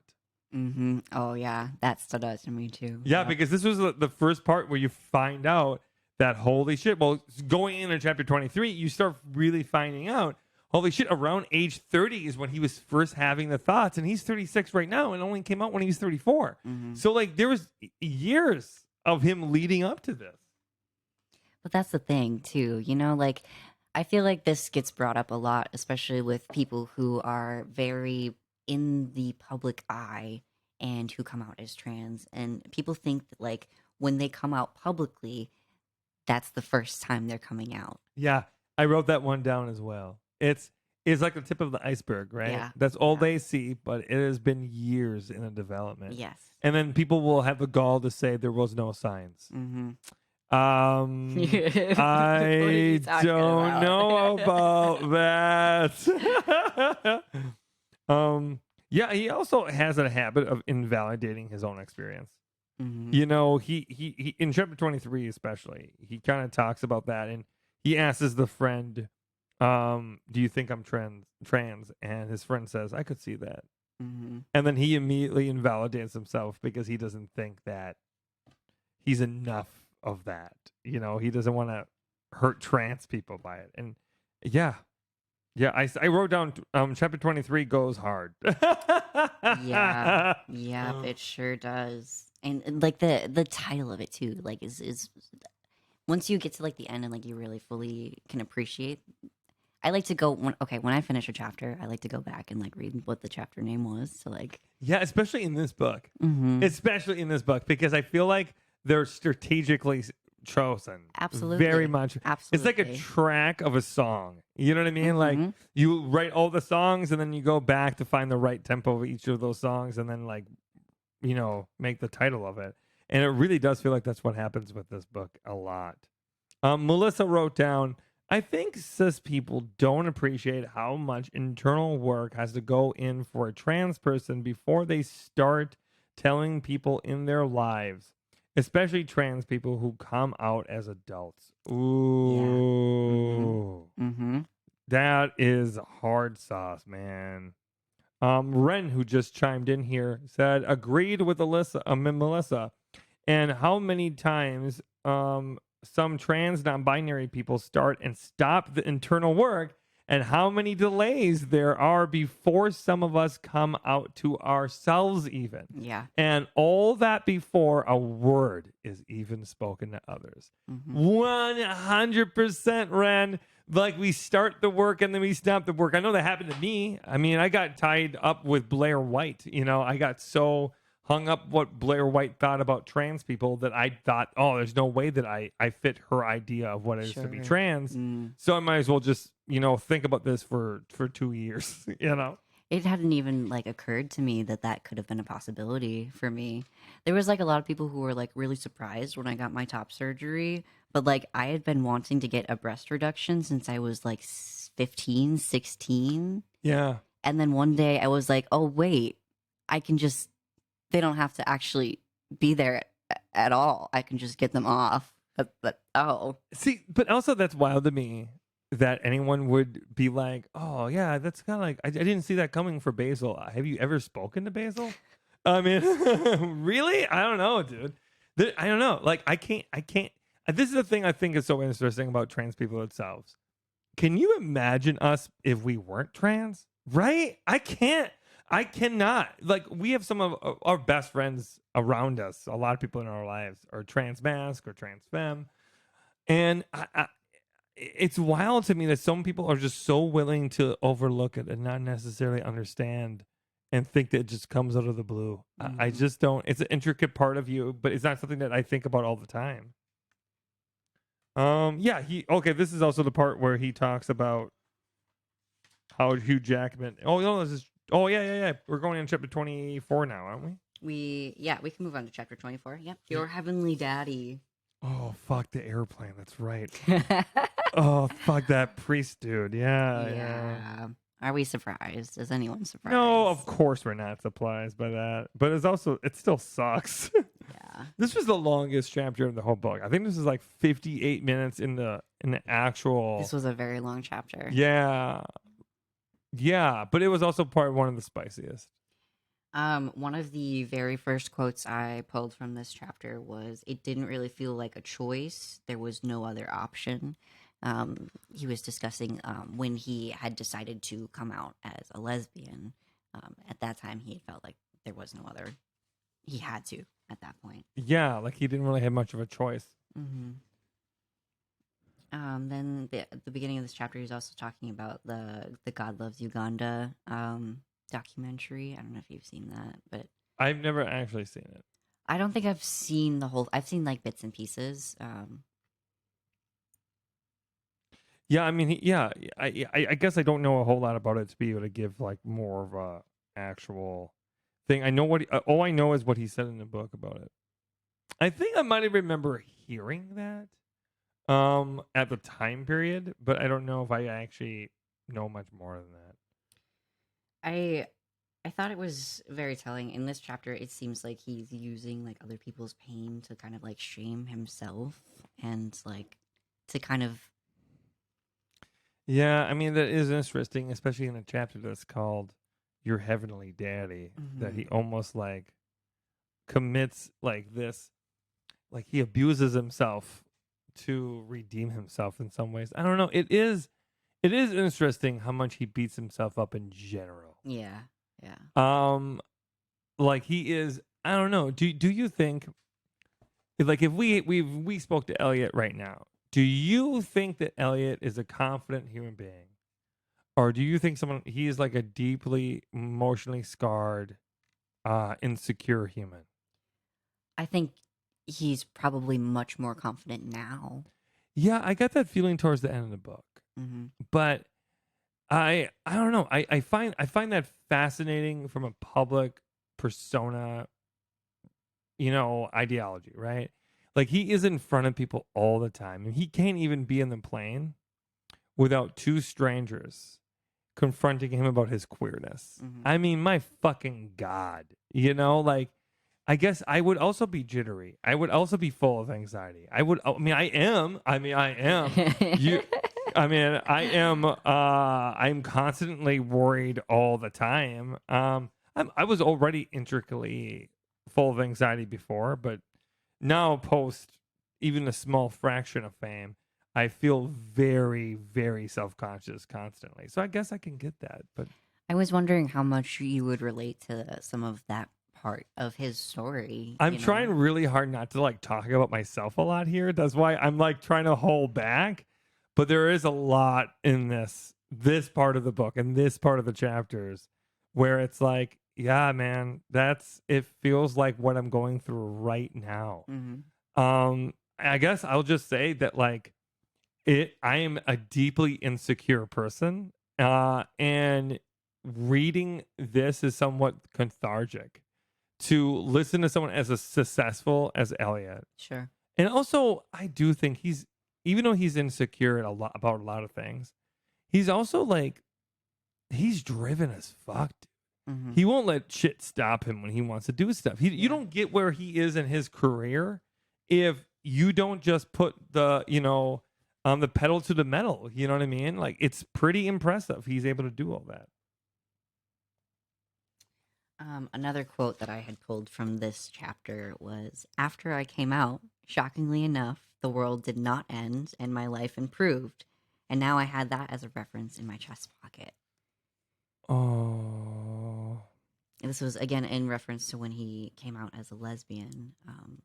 But then, like, he used that. Like, I thought it was interesting how he like listened to his coming out speech before he went to go break up with someone. Isn't that interesting?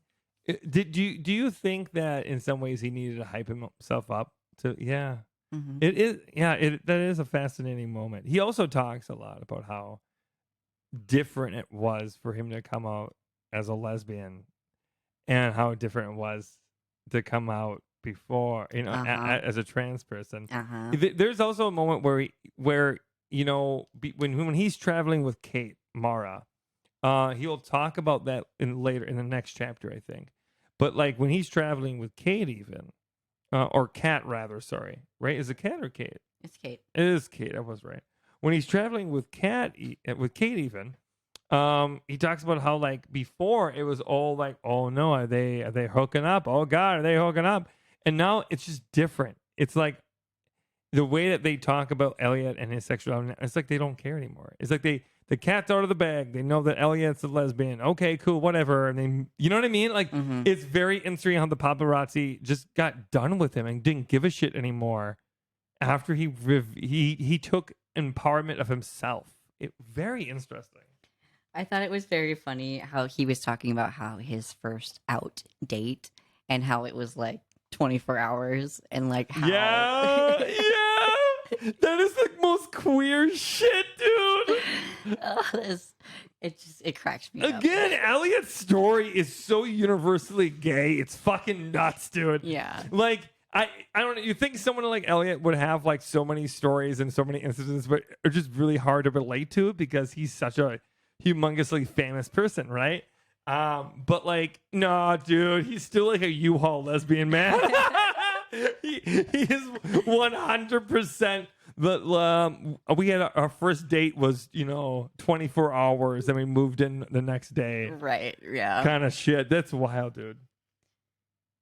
He talks about how this used to feel impossible, and like that just hit like so much. Melissa wrote a really good part here that I think kind of reinforces what we're talking about Elliot's experience in general. They say, this whole book felt so relatable to me. It really felt like reading a book from a peer rather than a celebrity. Mm-hmm. Yeah, I think that Elliot really tries very hard to curate a relatability in this book. Yeah. I also think this is real and authentic. Like, I think a lot of celebrities would try to portray themselves as something else. I really think this is Elliot. Yeah. I think that he is curating the book in a way that actually shows his warts, as I said before, as well as his beauty and as his grace. Do you know what I mean? Like he very much shows all the bad parts too, and I don't think that a lot of people in his position would do that. Yeah, absolutely. But more on Kate. Let's talk about that because that was so interesting. Is Kate like in chapter 25? Is that where Kate is? It's chapter 24. It's Still Your Heavenly Daddy, that really, really long one. Yeah, okay. So this is oh boy. What are your thoughts on this? It's wow, that was interesting because it's like kind of poly, but like not yeah. Really, and like okay. So I read articles because I was like really intrigued by this, and the fact that I don't think Elliot would have used her name if he didn't get her permission. Right. So the fact that like they must be on good enough terms now for Elliot to be talking about this. And it wasn't really known until this book came out. Really? Yeah. This was like big news back in June when the book came out. Wow. This was not something that people knew. Do you know who Kate Mara? I don't actually. I'm not Did you very good ever with- watch House of Cards? No, I didn't. Okay, so for those who watch House of Cards, she is the reporter that Kevin Spacey pushes in front of a sub in the first season of the show. Oh. Yeah, she spends most of that first season kind of like weirdly the sexual object for Kevin Spacey. It's weird. I don't know why people really liked House of Cards. I really don't get it. Okay. But she was very much like over sexualized and naked and having sex in almost every episode. But anyways. Oh, apparently she's in the first season of American Horror Story as well. Okay. Oh, is she? I always liked her in other roles that I've seen her in and stuff. She was a really good actor. Okay. Where were we? Okay, so yeah. What are your thoughts, bud?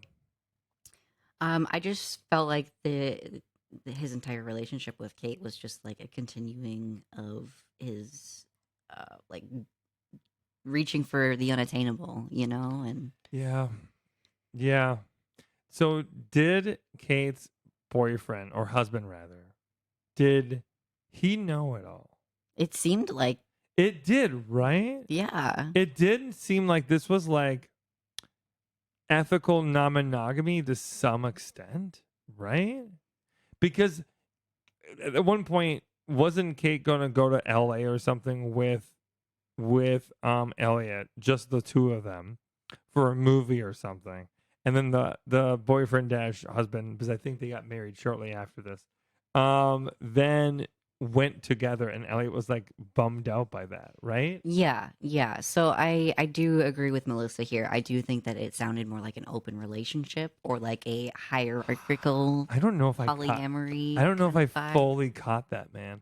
I couldn't figure it out. I could not figure out for the life of me if this was polyamory or not, or non-monogamy or I mean, a secret romance. I mean, it was secret, at least to the public. like regardless, it's very clear that like Kate's boyfriend came first, you know, and so like that's something to be talked about. Yeah, the hierarchical relationship statuses. I mean, I think that does more damages than not. Dolly said it gave me kind of a sus vibes when some men don't count girls as cheating. Oh shit, yeah. But I have no real idea. Yeah, I mean, that is true. I knew men before I transitioned when I worked in maintenance in construction that did let their wives, you know, make out with girls or like do whatever they want with girls because it didn't count, is what men would say, Mhm. you know, because there's no penetration. And I know, I don't like it. Yeah. Anyway. Yeah. But yeah, he kind of ends this chapter talking about like taking accountability and like figuring out codependency and boundaries, which was really interesting. Did their relationship end? When did it end? Did they say when it? I mean, I would have to I can't remember reference the book. how or when it ended. They like broke up, and then shortly after, like she broke up with her boyfriend. Oh yeah. Well, she got married in 2018 to somebody. Okay.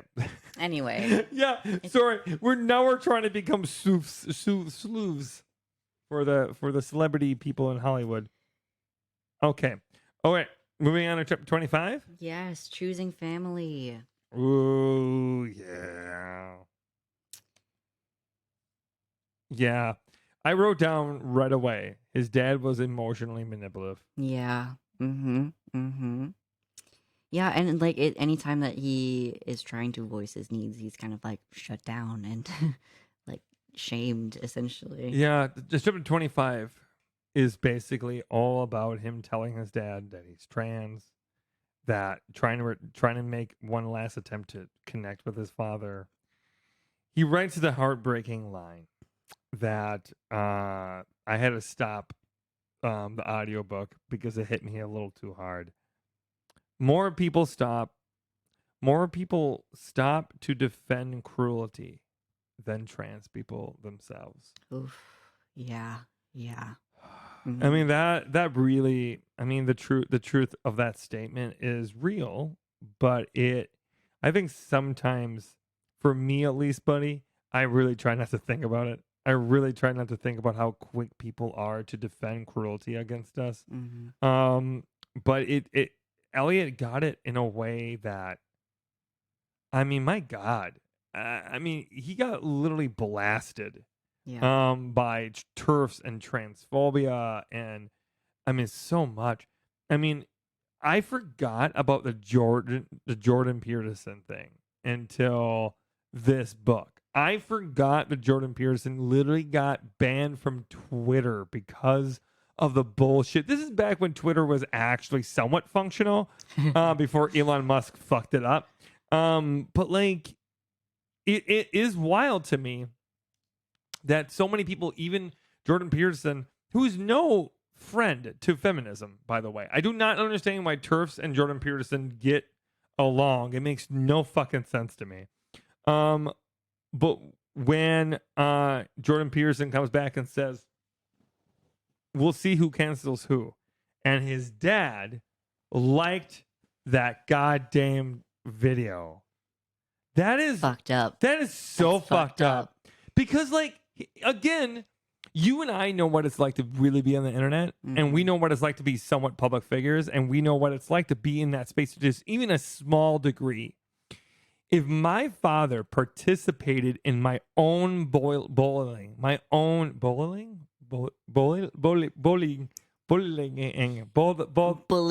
yes, that word. Great. My Yes. own trolling, Yep. right? If my father participated in that type of behavior, I don't know if I could ever go back.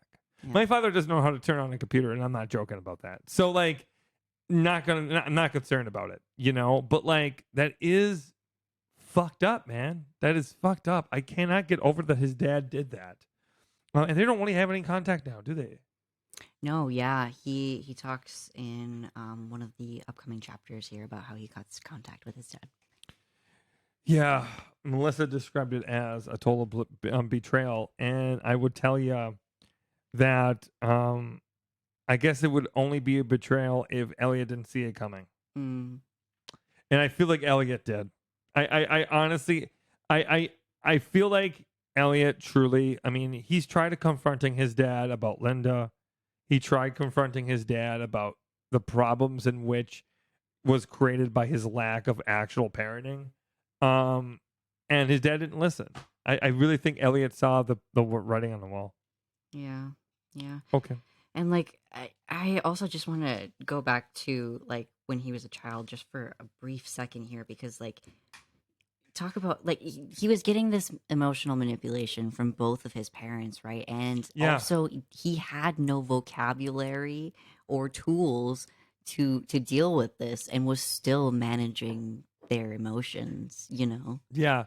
I mean, again, he's very emotionally intelligent. Like, Elliot is a very interesting character in the sense that I feel like all the parents and adults in the room, especially when he was younger, could not emotionally regulate.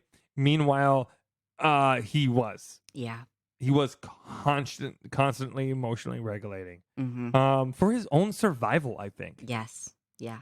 Yeah, that is very but- much the vibe I got. Yeah, I'm glad we see eye to eye to that, because I think that's generally a wild part of his existence. Okay, ready for chapter 26? 26 Mask. Okay, you want to go for it? So this chapter is about the pandemic, wearing masks, clothing as gender care, voice clocking, Yep. obsessive thoughts that come with dysphoria sometimes, Yeah. feeling euphoria again. Yep. This is the chapter where I said, well, now he's just openly talking about it. You know, like, this is like to me, this was like the 101 chapter Yeah. of the entire book, where if you were a cisgender person, this is your entry level into trans. That's what this part of the book felt like to me. Which is so interesting to me because the pandemic was this like awakening moment for so many people. 100%, dude. It is. Yeah, how many eggs cracked during this Yeah. podcast? Oh my god. I remember the jokes that I would see on TikTok of people like just like, you know, seeing an image of something and the next clip would be them cracking an egg. I remember that all the time. Hilarious. Oh. But yeah, I didn't really have a whole lot written down other than Mo is the bestest dog. Yeah, he did sound like the bestest little dog. Yeah, I also wrote down that Nikki and him were reunited. Yeah, that was sweet. That was nice. Do you think that him and Nikki are still seeing each other to some extent now? I mean, I think that they're probably still in each other's lives. I hope so. Yeah, to some extent. I hope so. That I don't know. That love story, man. I hope the best for Elliot. I really fucking do, dude. Okay. I did just have one final little quote here from chapter 26, and that was, "The answer would only come when I chose to listen." Yeah. Yeah. God, that's a good one. Again, he's prolific with these quotes, Mhm. right? Prolific. These are like jaw-dropping quotes a lot of the time. Okay. Melissa says, I was so happy to hear how close he was with his co-star, Marin, in the Umbrella Academy in this chapter. Again, sigh of relief. Sigh of relief Yeah, when yeah. when I heard that part. I was like, thank God I don't need to hate this guy. Then they had incredible chemistry on screen, and it makes sense why. I agree. Yeah, I did just watch Umbrella Academy. I have one more episode to watch and I'm like done. Oh, really? So I just recently watched it. They did have really good chemistry, and it was just very enjoyable to watch them together. Yeah, I agree.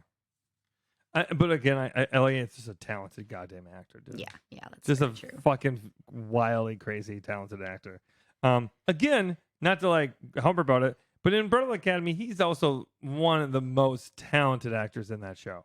Yeah, I mean, I think Klaus is the person who plays Klaus. Like, I mean, okay. I feel like there are some exceptions to that, but Elliot is by far the most famous fucker in that movie Yeah, and that yeah. show. And I think it's so interesting the time period in which Elliot is in his career, because I would argue Elliot is still in most of the productions he's in right now. He is the person that everybody knows. sure. Yeah, And it makes me frustrated because I feel like he won't get the just. Hearing how Hollywood has treated him already when he was perceived as a woman and out as a lesbian, and seeing how they treated him then, I just do not see the reality where Elliot will be allowed to excel as the true actor he really is. It frustrates me. Okay. Chapter 27, Portal. Yeah, I actually wrote down nothing, so I don't even remember anything about this chapter. Okay, so for this one, I have written down like the themes are like both things / feelings can exist, like bittersweetness. In this chapter, he is like finding his creativity again. It's when he's like writing something with his friend B. And also his mind keeps returning to the question, like, is he trans? Is he trans? Yeah. There's some self-harm in this one, which was really tough. Yeah. Oh, no, I do remember this part. Yeah. And then it ends with the quote, "You don't have to feel this way." It's so. I don't know. Elliot is such an interesting guy. I think this chapter more than anything, as if he wasn't already humanized, was so. Elliot just has a way of telling his story, but also somehow making you feel seen at the same time. Yeah. Yeah, it's wild, but also about the self-harm. Yeah, it was really tough. But I do agree here with what Dolly just said. I did also love finding out that he was writing this at the cabin. That was like a nice little... Yeah. sprinkle in there. Yeah, I like finding out a couple of times of like, even before he was like reunited with Nikki, right? Like he would be writing this and then be like, yeah, next week I meet Nikki, like it's so cute that he's like Yeah. writing this in this moment and kind of like, I mean, he's still, as he's writing these later chapters, he's literally figuring things out as a trans Yes. person. Yes. It's so, I know we started, before we started this podcast, right? This round of this, we talked about how we were concerned about it, right? We were like, okay, what is it going to be like? He's barely started his transition when he started writing this book, But that's the thing.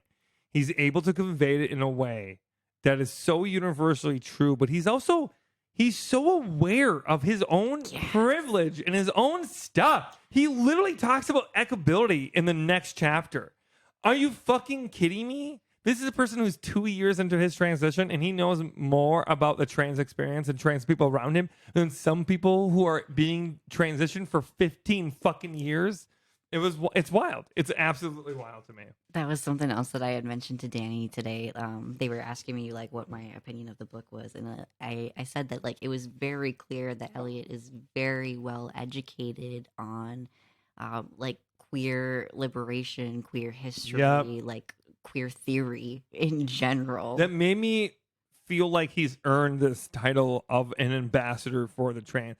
Like, I guess there is a part of me that has always been concerned about having people who transition publicly, and they transition fast. Mm-hmm. Like he transitioned, he got his top surgery and started T very quickly.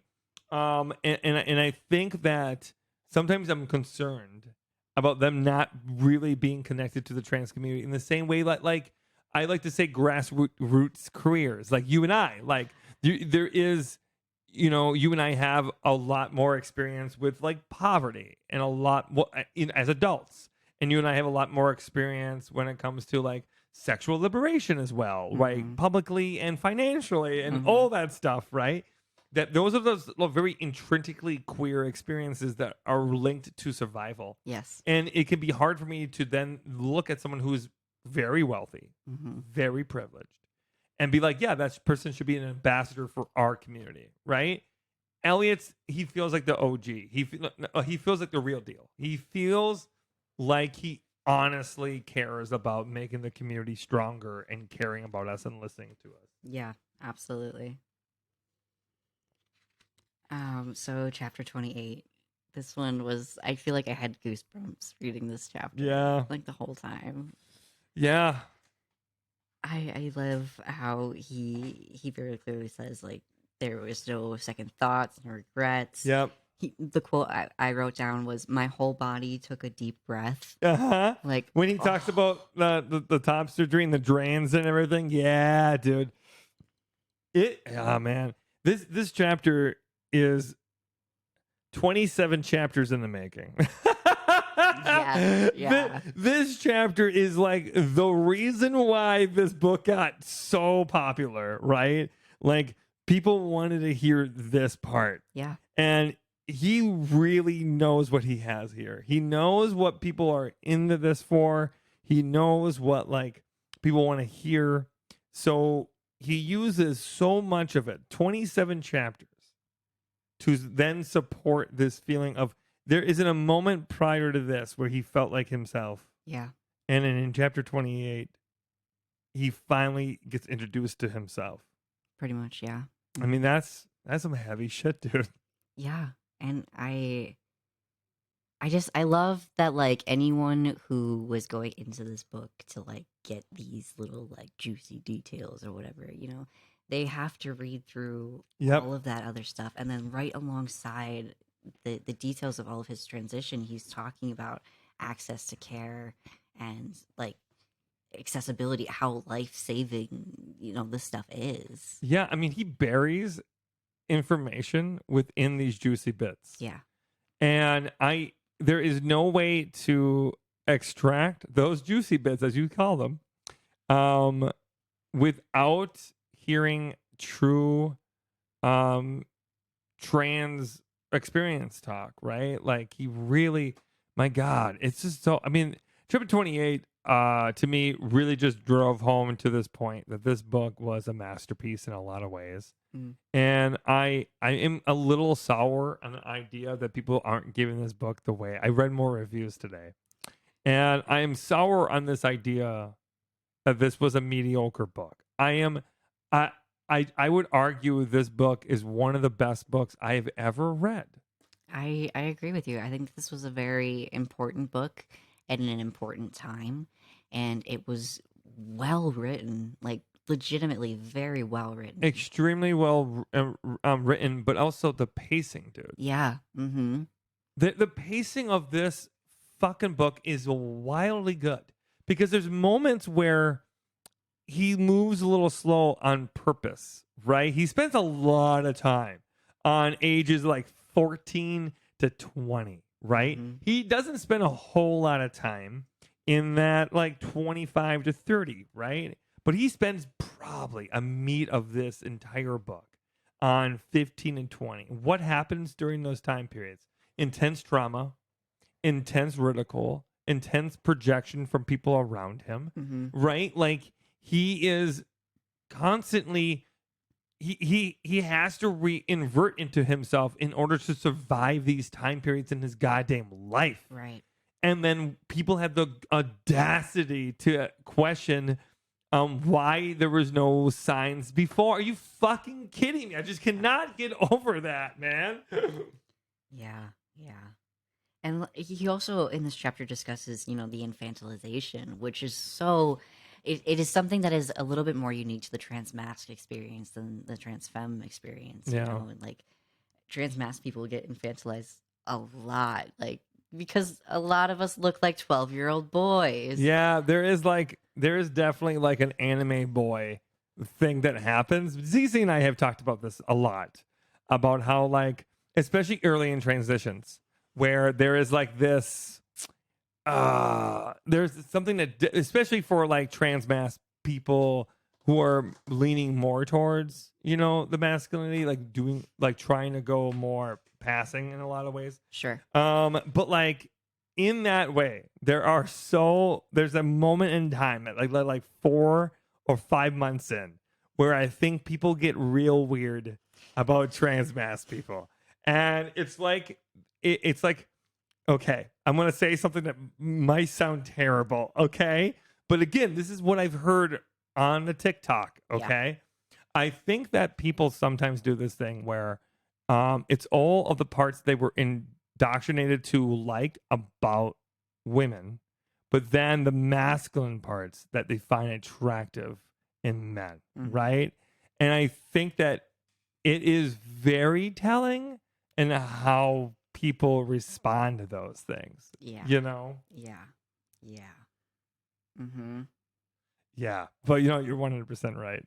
I also like that he called it out on this and that chapter. I love that he was just very explicit and called it I mean, what it was. he kind of uses gloves for most of the book, right? He's really soft and gentle. I don't think he's soft and gentle in chapter 28. I think he's a little bit more like, don't be a bitch about it.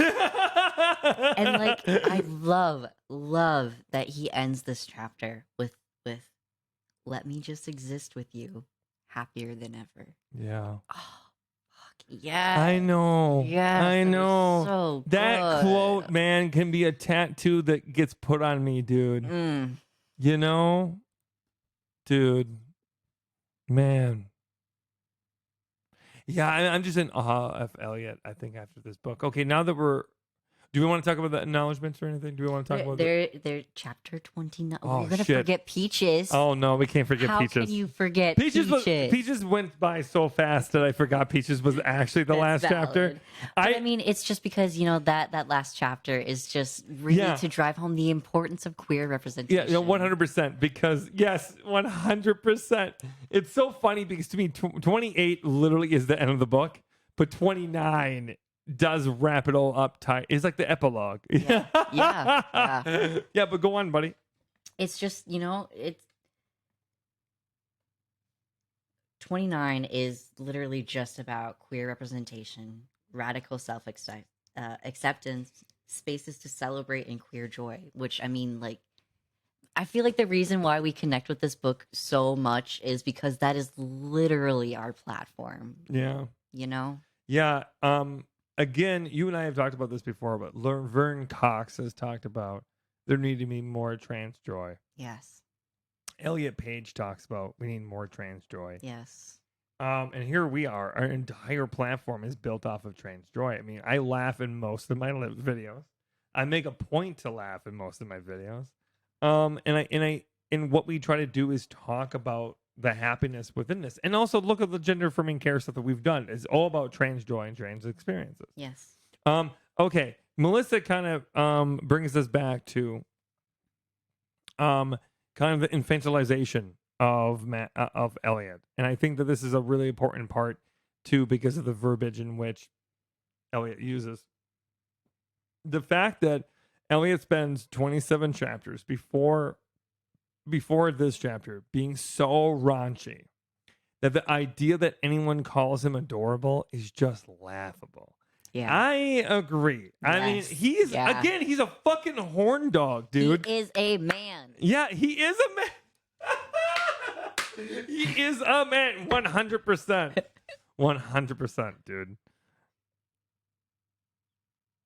Yeah. I have so many thoughts. I just love this book so much. Yeah. I really enjoyed reading it. I agree, dude. Okay. Last thoughts about the book itself. I don't know. It's so hard. I don't know. Okay, my last thoughts about the book, and I thought about this like all day. So like bear with me. Okay. Okay. Okay. I think when it comes to memoirs, there are very few memoirs that would appeal to me because they're often telling a story that I feel like we've heard before. There's every experience, every perception of us in some way, shape, or form has come before us, right? There's that old joke in theater where Shakespeare already did it, right? You know, you wrote a play and you're like, oh yeah, is this original? And you're like, no, Shakespeare already did it. And I there is something about that when it comes to life experiences, right? There is like this, oh yeah, that sounds familiar. Elliot is relatable. Mm-hmm. He's very relatable, but his story is so crazy unique. Yeah. Because he lived through a time period where I would argue he's one of the most famous actors of my generation. And then for him to be struggling for his entire life in a way that is so lonely and isolated. Mm. There's this quote he says that we talked about tonight that's about child actors are isolated but never alone. Actors and trans people, just trans people, are isolated from the world, but people always have something to say about us. Mm-hmm. We are always talked about and never spoken to. And there is so much in this book. It feels like Elliot is wrestling his story from the clutches of other people's bigotry. Yeah. And it's powerful. I'm going to end up recommending this book to a lot of people because, like, I don't know, it is really like, I really hope that his career shoots up. I really hope that he does some amazing movies. I hope that he just blows people out of the water. I hope the best for him. I really do. But I do fear we won't see it. I worry that the society has not caught up fast enough. And all the movies he would be in would be independent at best. You know? Sure. I kind of see this being kept in like a kind of like a time capsule kind of thing. Like this kind of memoir is going to be read later. Yeah, that's the thing. I think that he could end his career right now, and this book would still be relevant 30 years from now. I agree. I don't think anything he does after this book will affect the book in a negative or positive way. I think this book on itself just as it is right now is just as effective. And I do think that hopefully will help. I hope this book opened eyes. Yeah, Yeah. because I mean, like, the entire book is kind of showing the effects of like societal homophobia and transphobia, right? Like, Yeah. that's kind of It is 100% true. yeah. Yeah.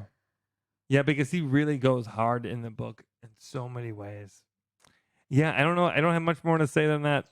Yeah, that was a lot. That was so much. So I know we probably talked for almost over like an hour and 20 minutes probably. Yeah. We It's gotta almost get wrapped up. we sorry for this extra long episode, but I think it's obvious that me and Basil truly got a lot from this book. Mhm. And I'm happy we did this one. And next week we'll do Next week we are taking off because it Oh, will yeah. be the Thanksgiving holiday, so we're all going to go spend some time with our loved ones. Okay. We will come back. I think it's December 1st. It's that Friday. Yeah, it's like the day before we leave on our next Yes. leg of the tour. Yep.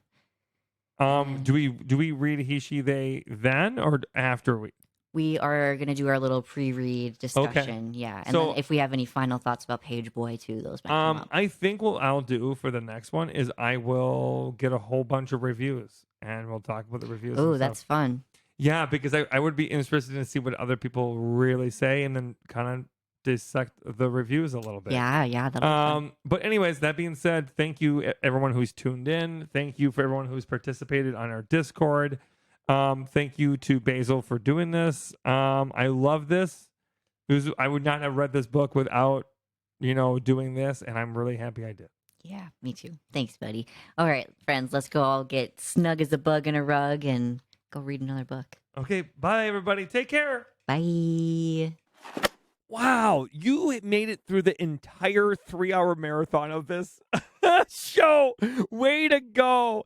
Basil, who's here with me right now, how do you feel about everything with the book and the podcast that we do? Oh my goodness, this has been such a fun new adventure to take on. I love reading and I love talking about books. And Yeah. now we get to do it together for our job. I know. I said this before, but I really love having an excuse to read books with my best friend. It Mhm. has been such an amazing experience.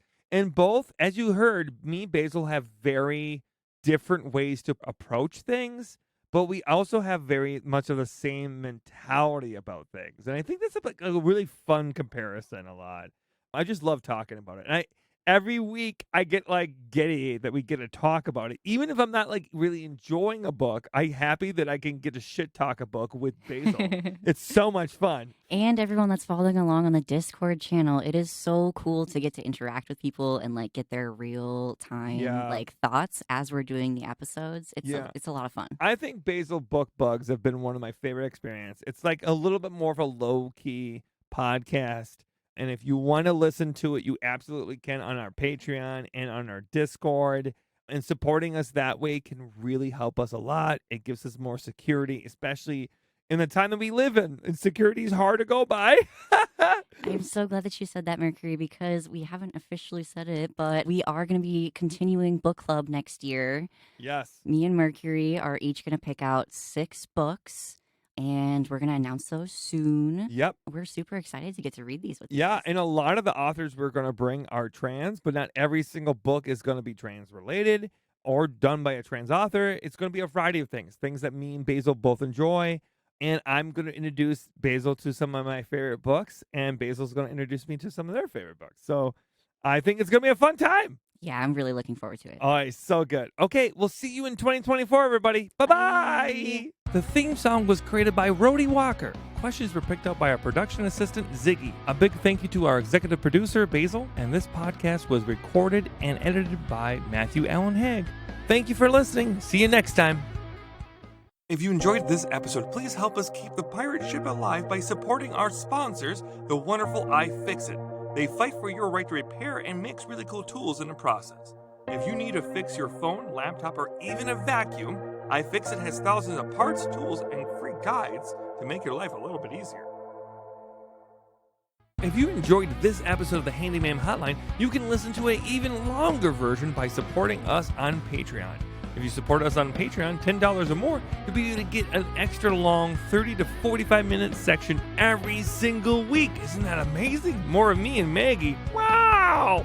So thank you so much for all those who already support us, and you too can support us and listen to more on our Patreon. Thank you. Bye-bye.